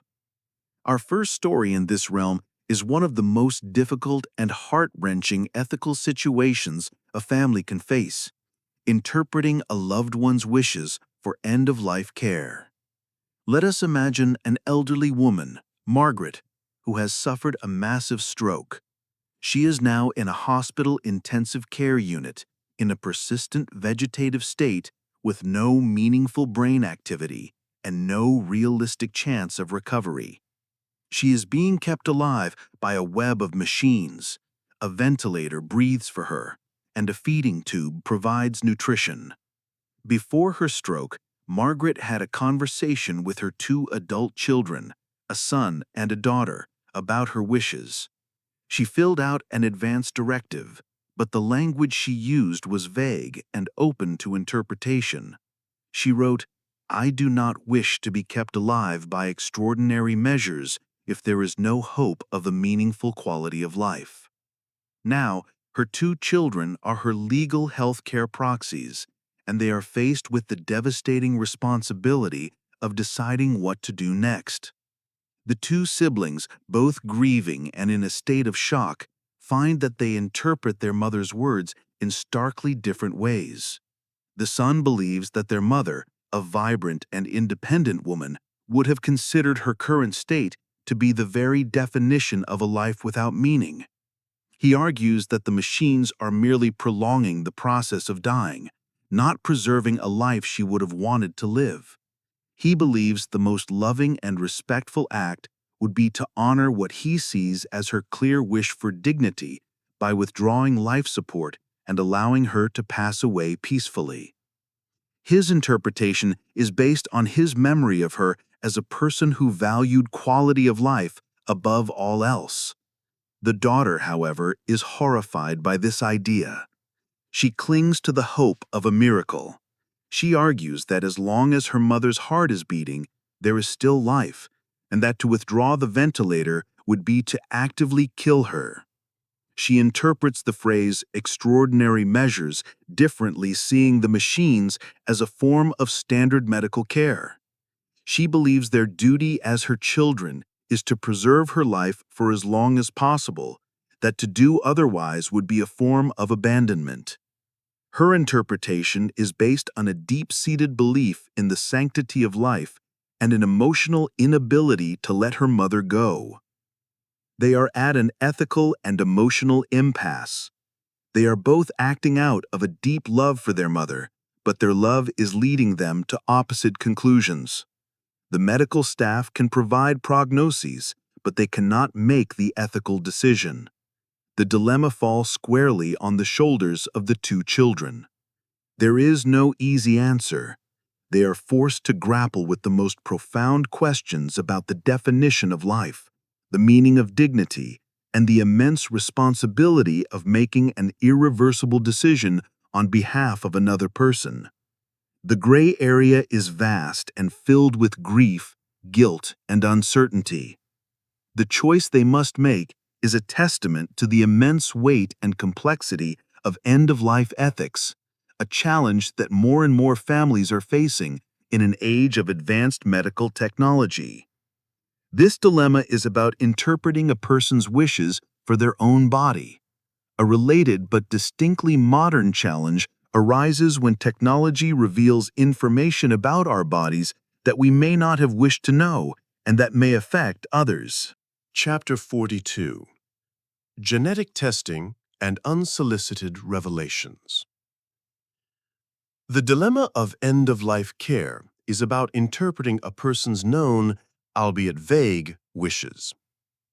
We now turn to a dilemma created by information a person never asked for and has explicitly stated they do not want. This is the ethical challenge of unsolicited revelations from genetic testing. Let's consider a man named Tom, who, out of a general curiosity about his ancestry and health, decides to use a popular direct-to-consumer genetic testing service. He spits in a tube, sends it off, and a few weeks later receives a detailed report. While exploring his results, he uncovers a piece of information that chills him to the bone. He is a carrier of a specific genetic mutation that gives him a very high risk of developing a rare and aggressive form of early-onset dementia later in life.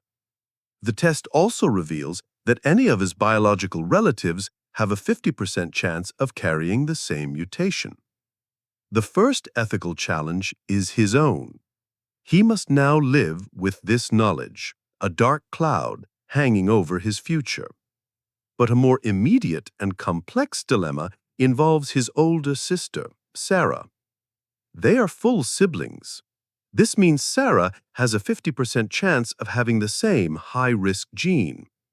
Tom knows that in a conversation a few years ago about a friend who was tested for the Huntington's disease gene, Sarah stated explicitly, "I would never want to know.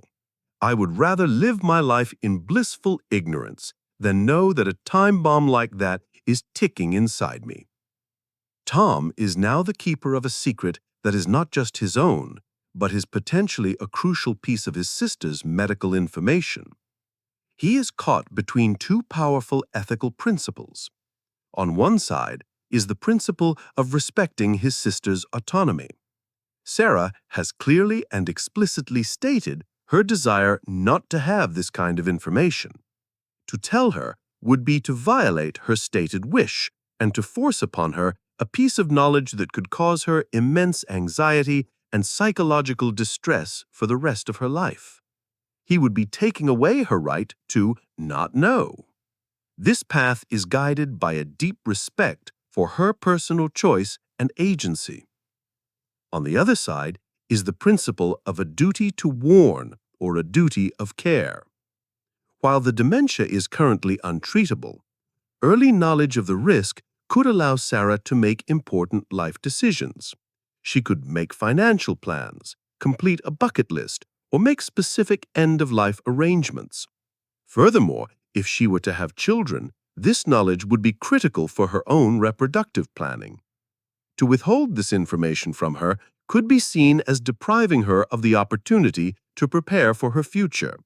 It feels like a form of paternalism, as if he is deciding what is best for her, contrary to her own words.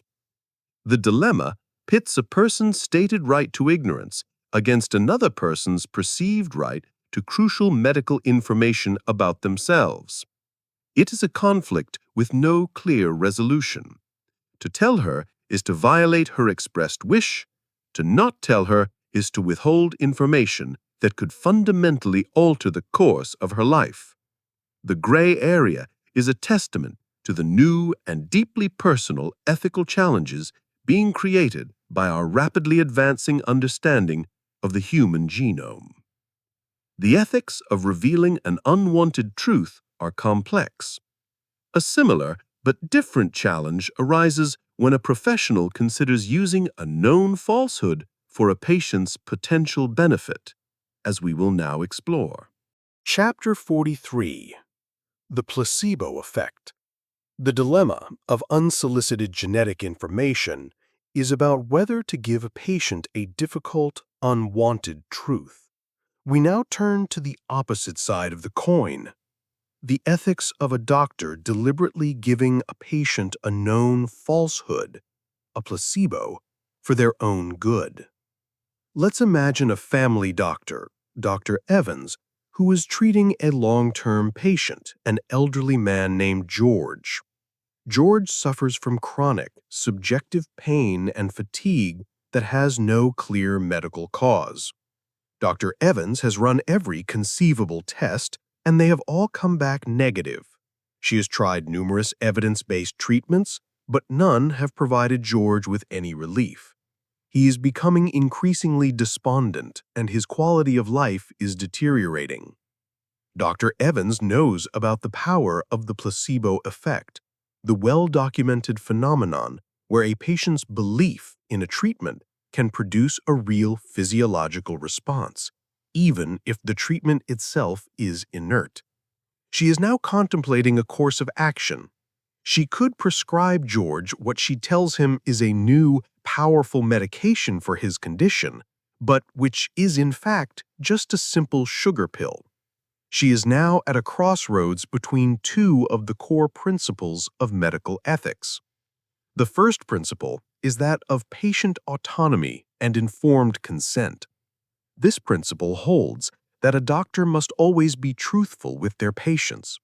Deception, for any reason, undermines the trust that is the absolute foundation of the doctor-patient relationship.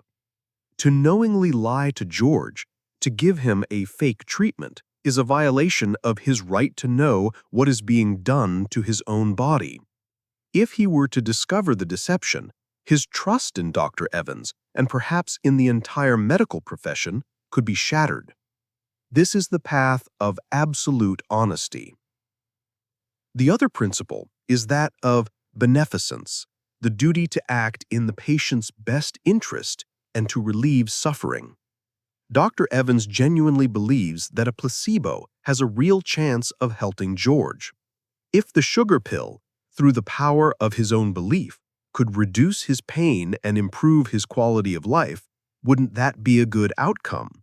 She is not trying to profit from the deception. Her sole motivation is to help her suffering patient when all other evidence-based options have failed.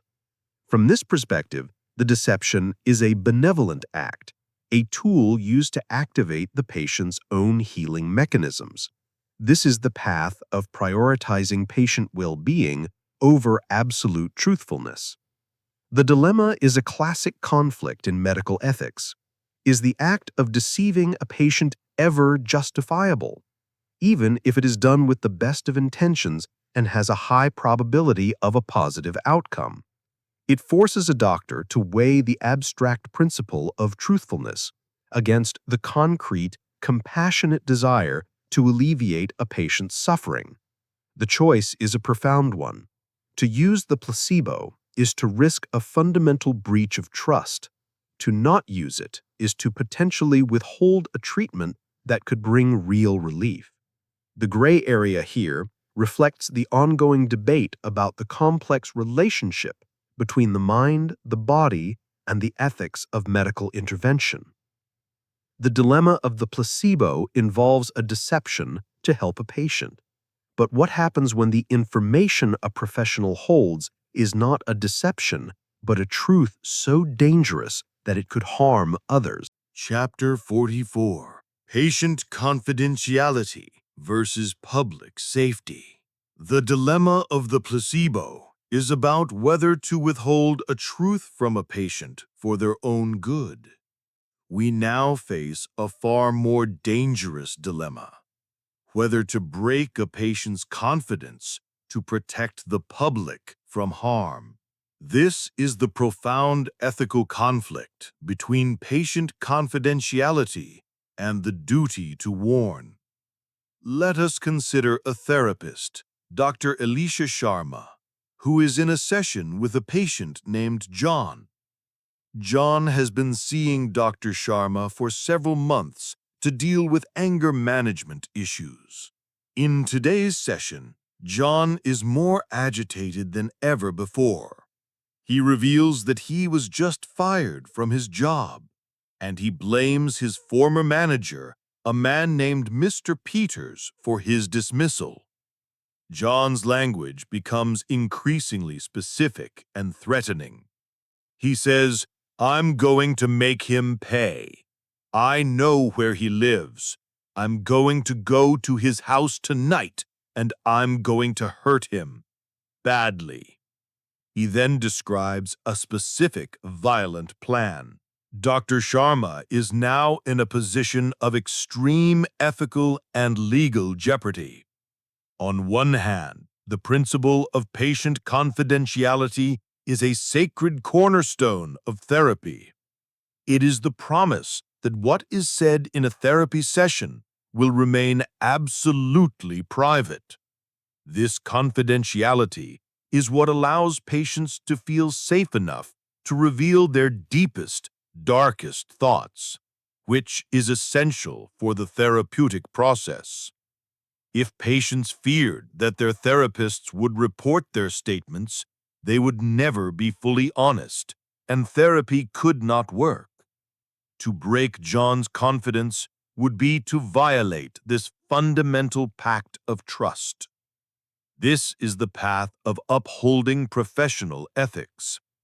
On the other hand, a competing and legally recognized duty arises: the duty to warn or duty to protect. This principle holds that a mental health professional's duty of confidentiality ends when it is determined that a patient poses a serious and imminent threat of violence to a specific, identifiable victim. In this case, John has made a specific threat against a specific person, and he seems to have a credible plan. Dr. Sharma's duty to protect the potential victim, Mr. Peters, now comes into direct conflict with her duty to keep John's session confidential. The dilemma is a high-stakes balancing act. She must assess the credibility of the threat. Is John just venting in a moment of extreme anger, or is he genuinely planning to commit an act of violence? To report the threat to the police and to Mr. Peters would be to shatter her therapeutic relationship with John, perhaps irrevocably. He would see it as a profound betrayal. However, to not report the threat would be to risk the life or serious injury of an innocent person. If she does nothing and John carries out his plan, she would be haunted by the knowledge that she could have prevented it. And she could also face severe legal and professional consequences. The gray area here is the line between a fantasy and a plan, between venting and a credible threat. The therapist is forced to make a rapid, high-stakes judgment call with potentially life-altering consequences for everyone involved. Her choice is a dramatic illustration of the moment when the private ethics of the therapy room collide with the public ethics of community safety. This dilemma involves a potential threat to one person. But how do we make ethical choices when a scarce resource means we can only save one person, but not another? Chapter 45. The Allocation of a Scarce Medical Resource. The dilemma between patient confidentiality and public safety is a conflict between a duty to one and a duty to another. We now confront a similar, but perhaps even more stark dilemma: the allocation of a single life-saving medical resource when there are multiple people in need. This is the ethics of medical triage in its most challenging form. Let's imagine a hospital transplant committee. The committee is composed of surgeons, nurses, ethicists, and social workers. They have been informed that a healthy heart has become available from a deceased organ donor. They have 2 patients on the urgent transplant list who are a perfect match for this heart. Both patients will die within a matter of weeks without a transplant. The committee can only save one of them. The first patient is a 65-year-old man named Robert. He is a retired school teacher, a grandfather, and a respected member of his community. He has lived a long, full life. He is a non-smoker and has a strong family support system that will be crucial for his post-transplant recovery. The second patient is a 32-year-old woman named Emily. She is a single mother of 2 young children. She is a brilliant young scientist on the verge of a major research breakthrough. However, her health history is more complicated. She is a former smoker, having quit 5 years ago, a factor that slightly increases the risk of post-transplant complications. The committee is now faced with an almost impossible ethical choice. They must decide who gets the heart. How do they even begin to make such a decision? They could try to use a purely utilitarian calculus, trying to determine which choice will produce the greatest good. This might favor Emily. Saving her would not only save her life, but would also allow her 2 young children to grow up with a mother, and would allow society to benefit from her scientific research. This approach seems logical, but it also feels cold and calculating, reducing the value of a life to a set of external factors. They could use a principle of fairness and equality. This might favor Robert. He has taken better care of his health throughout his life.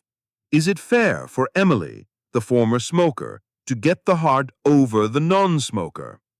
This approach seems fair in one sense, but it also feels punitive, as if it is punishing Emily for a past mistake.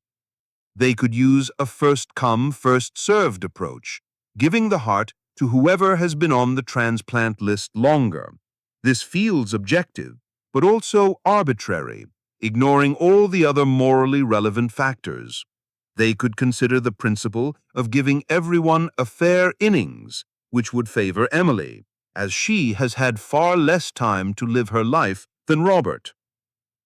The dilemma forces the committee to confront the most fundamental questions about the value of a human life. Is a young life more valuable than an old one? Is a life with dependence more valuable than one without? Is a blameless patient more deserving than one whose past lifestyle choices may have contributed to their illness? There is no consensus on these questions. The committee is forced to play God, to make a choice that will grant life to one person and, by extension, a death sentence to another. The gray area is immense and agonizing. The decision they make, no matter how carefully considered, will be a tragic one. It is a stark reminder that in a world of finite resources, The principles of ethics cannot always provide a happy or satisfying answer. This dilemma is about allocating a scarce cure. A related challenge involves the choice to pursue a risky, unproven one, as we will explore next. Chapter 46. Encouraging Risky Experimental Treatment. The allocation of a scarce organ is about choosing between two patients. We now turn to a dilemma that is focused on a single patient but involves a choice between two futures: a certain death or a slim and potentially painful chance at life. This is the ethical challenge a family faces when encouraging a loved one to undergo a risky experimental treatment. Let's imagine a man, David, whose wife, Sarah, has been diagnosed with a rare and aggressive form of cancer. They have exhausted all standard evidence-based treatments: chemotherapy, radiation, surgery. Nothing has worked. The doctors have informed them that the cancer is now terminal and that Sarah likely has only a few months left to live. The doctor's recommendation is to focus on palliative care, to manage her pain, and to make her remaining time as comfortable and meaningful as possible. However, David, in his desperate search for hope, discovers a new, highly experimental clinical trial for a drug that has shown some promise in very early-stage lab tests. The trial is risky. The potential side effects are severe and largely unknown. The chances of it actually curing Sarah are vanishingly small, perhaps less than 1%, but it is not zero. David is now caught in a terrible ethical conflict, a battle between hope and acceptance. The path of hope is a powerful one. He loves his wife and cannot bear the thought of losing her. To accept the doctor's palliative care recommendation feels like giving up. The experimental trial, however slim the chance, represents the only hope left. He wants to encourage Sarah to enroll. He can frame it as fighting to the very end, as being a warrior against the disease. He can focus on the 1% chance, the miracle that might happen. This path is driven by love and the primal human instinct to fight for life against all odds. The other path is one of loving acceptance. Is it truly in Sarah's best interest to spend her final months enduring the grueling and painful side effects of a treatment that is almost certain to fail? Doing so would rob her of the opportunity to have a good death. It would take away the chance for her to spend her last days in comfort, at home, surrounded by her loved ones, saying her goodbyes and finding a measure of peace. To push her towards the trial might be more about easing his own inability to let go than about what is truly best for her. It could be seen as a selfish act, prioritizing his own desire for a miracle over her right to a peaceful end. The dilemma forces David to ask a profound question. What does it truly mean to love someone at the end of their life? Is it to encourage them to fight for every last possible second of life, no matter the cost to their quality of life? Or is it to help them accept the inevitable and to find as much peace, comfort, and meaning as possible in the time they have left? This is a shade of gray that is colored by the deepest emotions of love, fear, and grief. The choice is not just about a medical treatment. It is about the very meaning of life and death. The question of whether to accept or refuse treatment is central here. But what happens when the treatment is not risky and experimental, but safe and life-saving, and the patient themselves refuses it? Chapter 47. The Right to Refuse Medical Advice. The dilemma of encouraging a risky experimental treatment is about a family's hope colliding with a patient's reality. We now turn to a situation where the hope is not a long shot, but a near certainty, and the person standing in the way is the patient themselves. This is the fundamental ethical conflict between a doctor's duty to save a life and a competent adult's right to refuse medical advice. Let's consider a 45-year-old man who is brought to the emergency room after a serious car accident. He is conscious and lucid, but he is bleeding internally and requires an immediate and routine blood transfusion to save his life. Without it, he will certainly die within the hour. The man, however, is a devout Jehovah's Witness. He calmly and firmly informs the doctor that his religious beliefs forbid him from accepting a blood transfusion under any circumstances. He has a card in his wallet that clearly states his wishes. He is fully aware that his refusal will result in his death, and he has accepted this. The doctor is now in an acute ethical and legal crisis. On one hand, the core principle of medicine is to preserve life. The doctor has taken an oath to do no harm and to use their skills to save patients. The man has a treatable, life-threatening condition. Every instinct, every bit of training the doctor has is screaming at them to administer the blood and save this man's life. To stand by and allow a patient to die from a condition that is easily fixable feels like a profound failure of their professional duty. The doctor could be tempted to seek a court order to declare the patient temporarily incompetent, or to simply administer the blood against his will, arguing that they are saving his life and he will be grateful later. This is the path of medical paternalism, where the doctor knows best. On the other hand, the principle of patient autonomy is a cornerstone of modern medical ethics. It holds that any competent adult has the absolute right to make decisions about their own body, including the right to refuse medical treatment, even if that refusal will lead to their death. The man is not a child. He is not mentally incapacitated. He is making a conscious decision based on his most deeply held spiritual beliefs. To force a blood transfusion upon him would be a profound violation of his bodily autonomy and his religious freedom. It would be a form of medical battery. It would be to say that the state's interest in preserving his life is more important than his own fundamental rights. The dilemma is a stark clash between the value of life and the value of liberty. It forces the doctor to confront the limits of their own power and the supremacy of a patient's personal beliefs. In most Western legal systems, the right of a competent adult to refuse treatment is absolute. The doctor, in this scenario, would be ethically and legally bound to honor the patient's wishes.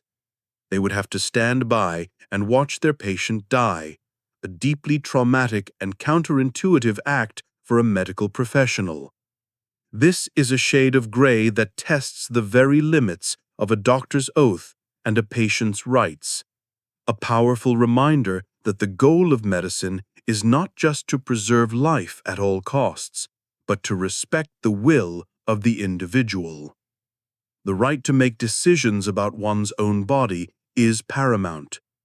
This principle also extends, in a less dramatic way, to the choices we make about our daily health and our professional obligations, as we will now explore. Chapter 48. The Mental Health Day. The right to refuse life-saving treatment is a dramatic assertion of personal autonomy over one's own body. We now scale this concept down to a much more common and subtle workplace dilemma. The ethics of taking a sick day, not for a physical illness, but for mental health. Let's imagine an employee, Sarah, who is feeling completely overwhelmed. She is not physically sick with a cold or a flu.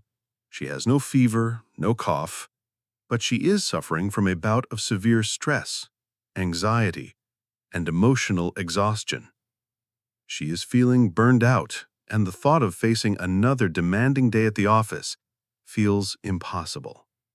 She is contemplating calling her boss and using one of her paid sick days. The formal company policy, like most, defines a sick day as being for illness or injury, a definition that is traditionally understood to mean physical ailments. Sarah is now in a gray area of professional ethics. The argument against taking the day is based on a traditional interpretation of the rules and a sense of duty. She is not physically sick in the conventional sense. To call in sick could be seen as a form of dishonesty, as she would be using the benefit for a reason that may not be explicitly covered by the policy. She might feel a sense of guilt, as if she is letting her team down or being weak. She might worry that if her colleagues found out she wasn't physically ill, they would see her as a slacker who is taking advantage of the system. This is the path of sticking to the literal interpretation of the rules. The ethical argument for taking the day, however, is based on a more modern and holistic understanding of health. It recognizes that mental health is just as important as physical health. Severe stress and burnout are legitimate health issues that can have a significant impact on a person's well-being and their ability to perform their job effectively. To force herself to go to work in her current state would be counterproductive. She would be unfocused, inefficient, and her work would likely be of poor quality. It could also worsen her condition, leading to a more serious burnout that might require a much longer absence in the future. From this perspective, taking a single day to rest, recharge, and care for her mental well-being is a responsible and proactive act of self-care. It is a form of preventative medicine. It allows her to return to work the next day feeling refreshed and better able to contribute to her team. The dilemma forces a confrontation between an old-school definition of sickness and a contemporary understanding of mental health. It is a silent debate that many employees have with themselves. Is a mental health day a legitimate use of a sick day? Or is it a form of shirking one's responsibilities? The ethical choice here is not just about one person's day off. It is part of a larger cultural conversation about whether we value mental health as seriously as we value physical health. Sarah's decision to call in and say, "I'm not feeling well today and need to take a sick day," without feeling the need to specify the nature of her ailment, can be seen as a small, quiet act of asserting the equal importance of her mental well-being. The ethics of personal health choices are complex. They become even more so when one person's choice has a direct potential impact on the health of their friends and community, as we will now explore in our final dilemma of this section. Chapter 49. The Unvaccinated Friend. The dilemma of the mental health day is about the legitimacy of one's own health needs. We now turn to a dilemma where one person's personal health choice comes into direct conflict with a sense of collective responsibility for the health of others. This is the deeply divisive and emotionally charged challenge of how to interact with an unvaccinated friend. Let's imagine a woman named Laura who is hosting a small dinner party at her home. She and her other invited friends are all fully vaccinated against a recent serious infectious disease. She has also invited her close friend Emily, who she has recently learned has chosen not to get vaccinated. Emily's reasons are her own.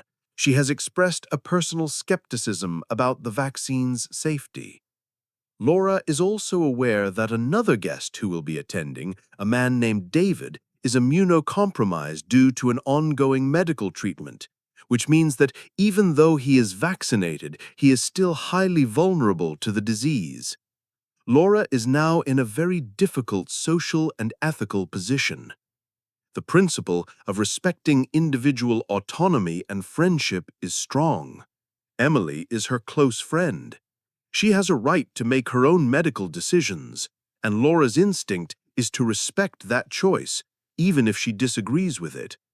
To disinvite Emily from the dinner party because of her vaccination status could feel like a judgmental and exclusionary act. It could deeply wound her friend and potentially damage their relationship. Laura wants her home to be a place of welcome and inclusion, not a place where people's personal medical choices are scrutinized. This is the path of prioritizing the individual friendship and personal liberty. The other path is guided by the principle of a duty of care for the most vulnerable member of the group. Laura has an ethical responsibility as a host to create a safe environment for all of her guests. She knows that David is at a higher risk of serious illness, while the risk of transmission from an asymptomatic, unvaccinated person to a vaccinated but vulnerable person may be statistically low. It is not zero. To allow Emily to attend would be to knowingly introduce a potential vector of disease into her home, creating a risk, however small, to David's health. The health and safety of her vulnerable friend could be seen as a more pressing ethical concern than the potential for hurt feelings. This is the path of prioritizing community health and protecting the vulnerable. The dilemma forces Laura to weigh competing values, her loyalty to one friend's personal choices versus her duty to protect another friend's physical well-being. It is a microcosm of the larger societal debate between individual liberty and the common good. There is no choice that is free of a potential negative outcome. If she disinvites Emily, the friendship may be strained. If she allows Emily to attend and David gets sick, she would be burdened with a terrible sense of guilt. The gray area is a testament to the new and painful social fractures that can be created by public health crises, forcing people to navigate complex risk assessments in their most personal relationships. These are the shades of gray we face. Now, let us reflect on what it means to navigate this uncertain world. Chapter 50. Navigating the Fog. We have now journeyed together through 49 challenges, each one a departure from the solid ground of clear-cut ethics into a more uncertain and complex terrain. We stood at the crossroads with the employee pressured by a boss to bend the rules, with the friend asked to lie for a small alibi, and with the parent considering using a false address for a better school. We have felt the weight of accidental knowledge, from confidential company information to a friend's partner's infidelity to the secrets hidden in our own DNA. We have navigated the awkwardness of the ambiguous reference, the anonymous negative review, and the loan to a friend without a deadline. We have waded into the fraught territories of the NIMBY dilemma, the ethics of fast fashion, the controversy of cancel culture, and the deeply personal pain of end-of-life decisions for a loved one. What have these stories shown us? They have revealed that the most difficult ethical choices are not typically a battle between a clear right and a clear wrong.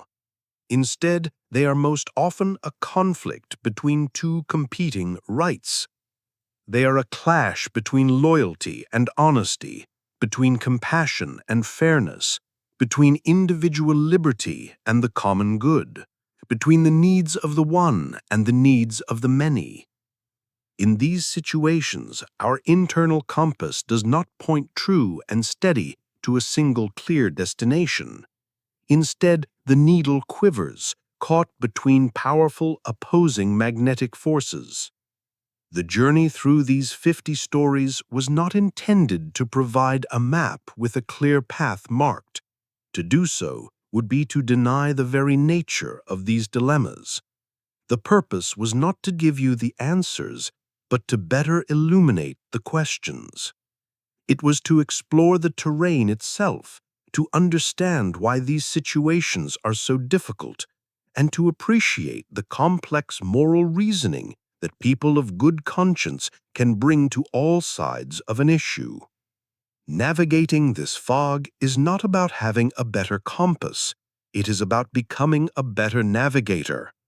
It is about developing the ability to slow down, to resist the urge for a simple, satisfying answer, and to hold the tension of uncertainty. It requires us to listen with genuine empathy to the competing values at play, both in the world and within ourselves. It requires the humility to recognize that sometimes there is no perfect choice, only a least bad one, and that even then, good people can disagree. The world of gray is the world we inhabit. It is the space where character is truly forged, not in the easy moments of clarity, but in the difficult, foggy moments of doubt. Having now examined the clear foundations of ethics and the complex challenges of its application, our journey is ready to take its final turn. We must now look at the very systems of belief that inform our compass, the codes of morality that have shifted and changed throughout human history, and that continue to define the great conflicts of our time.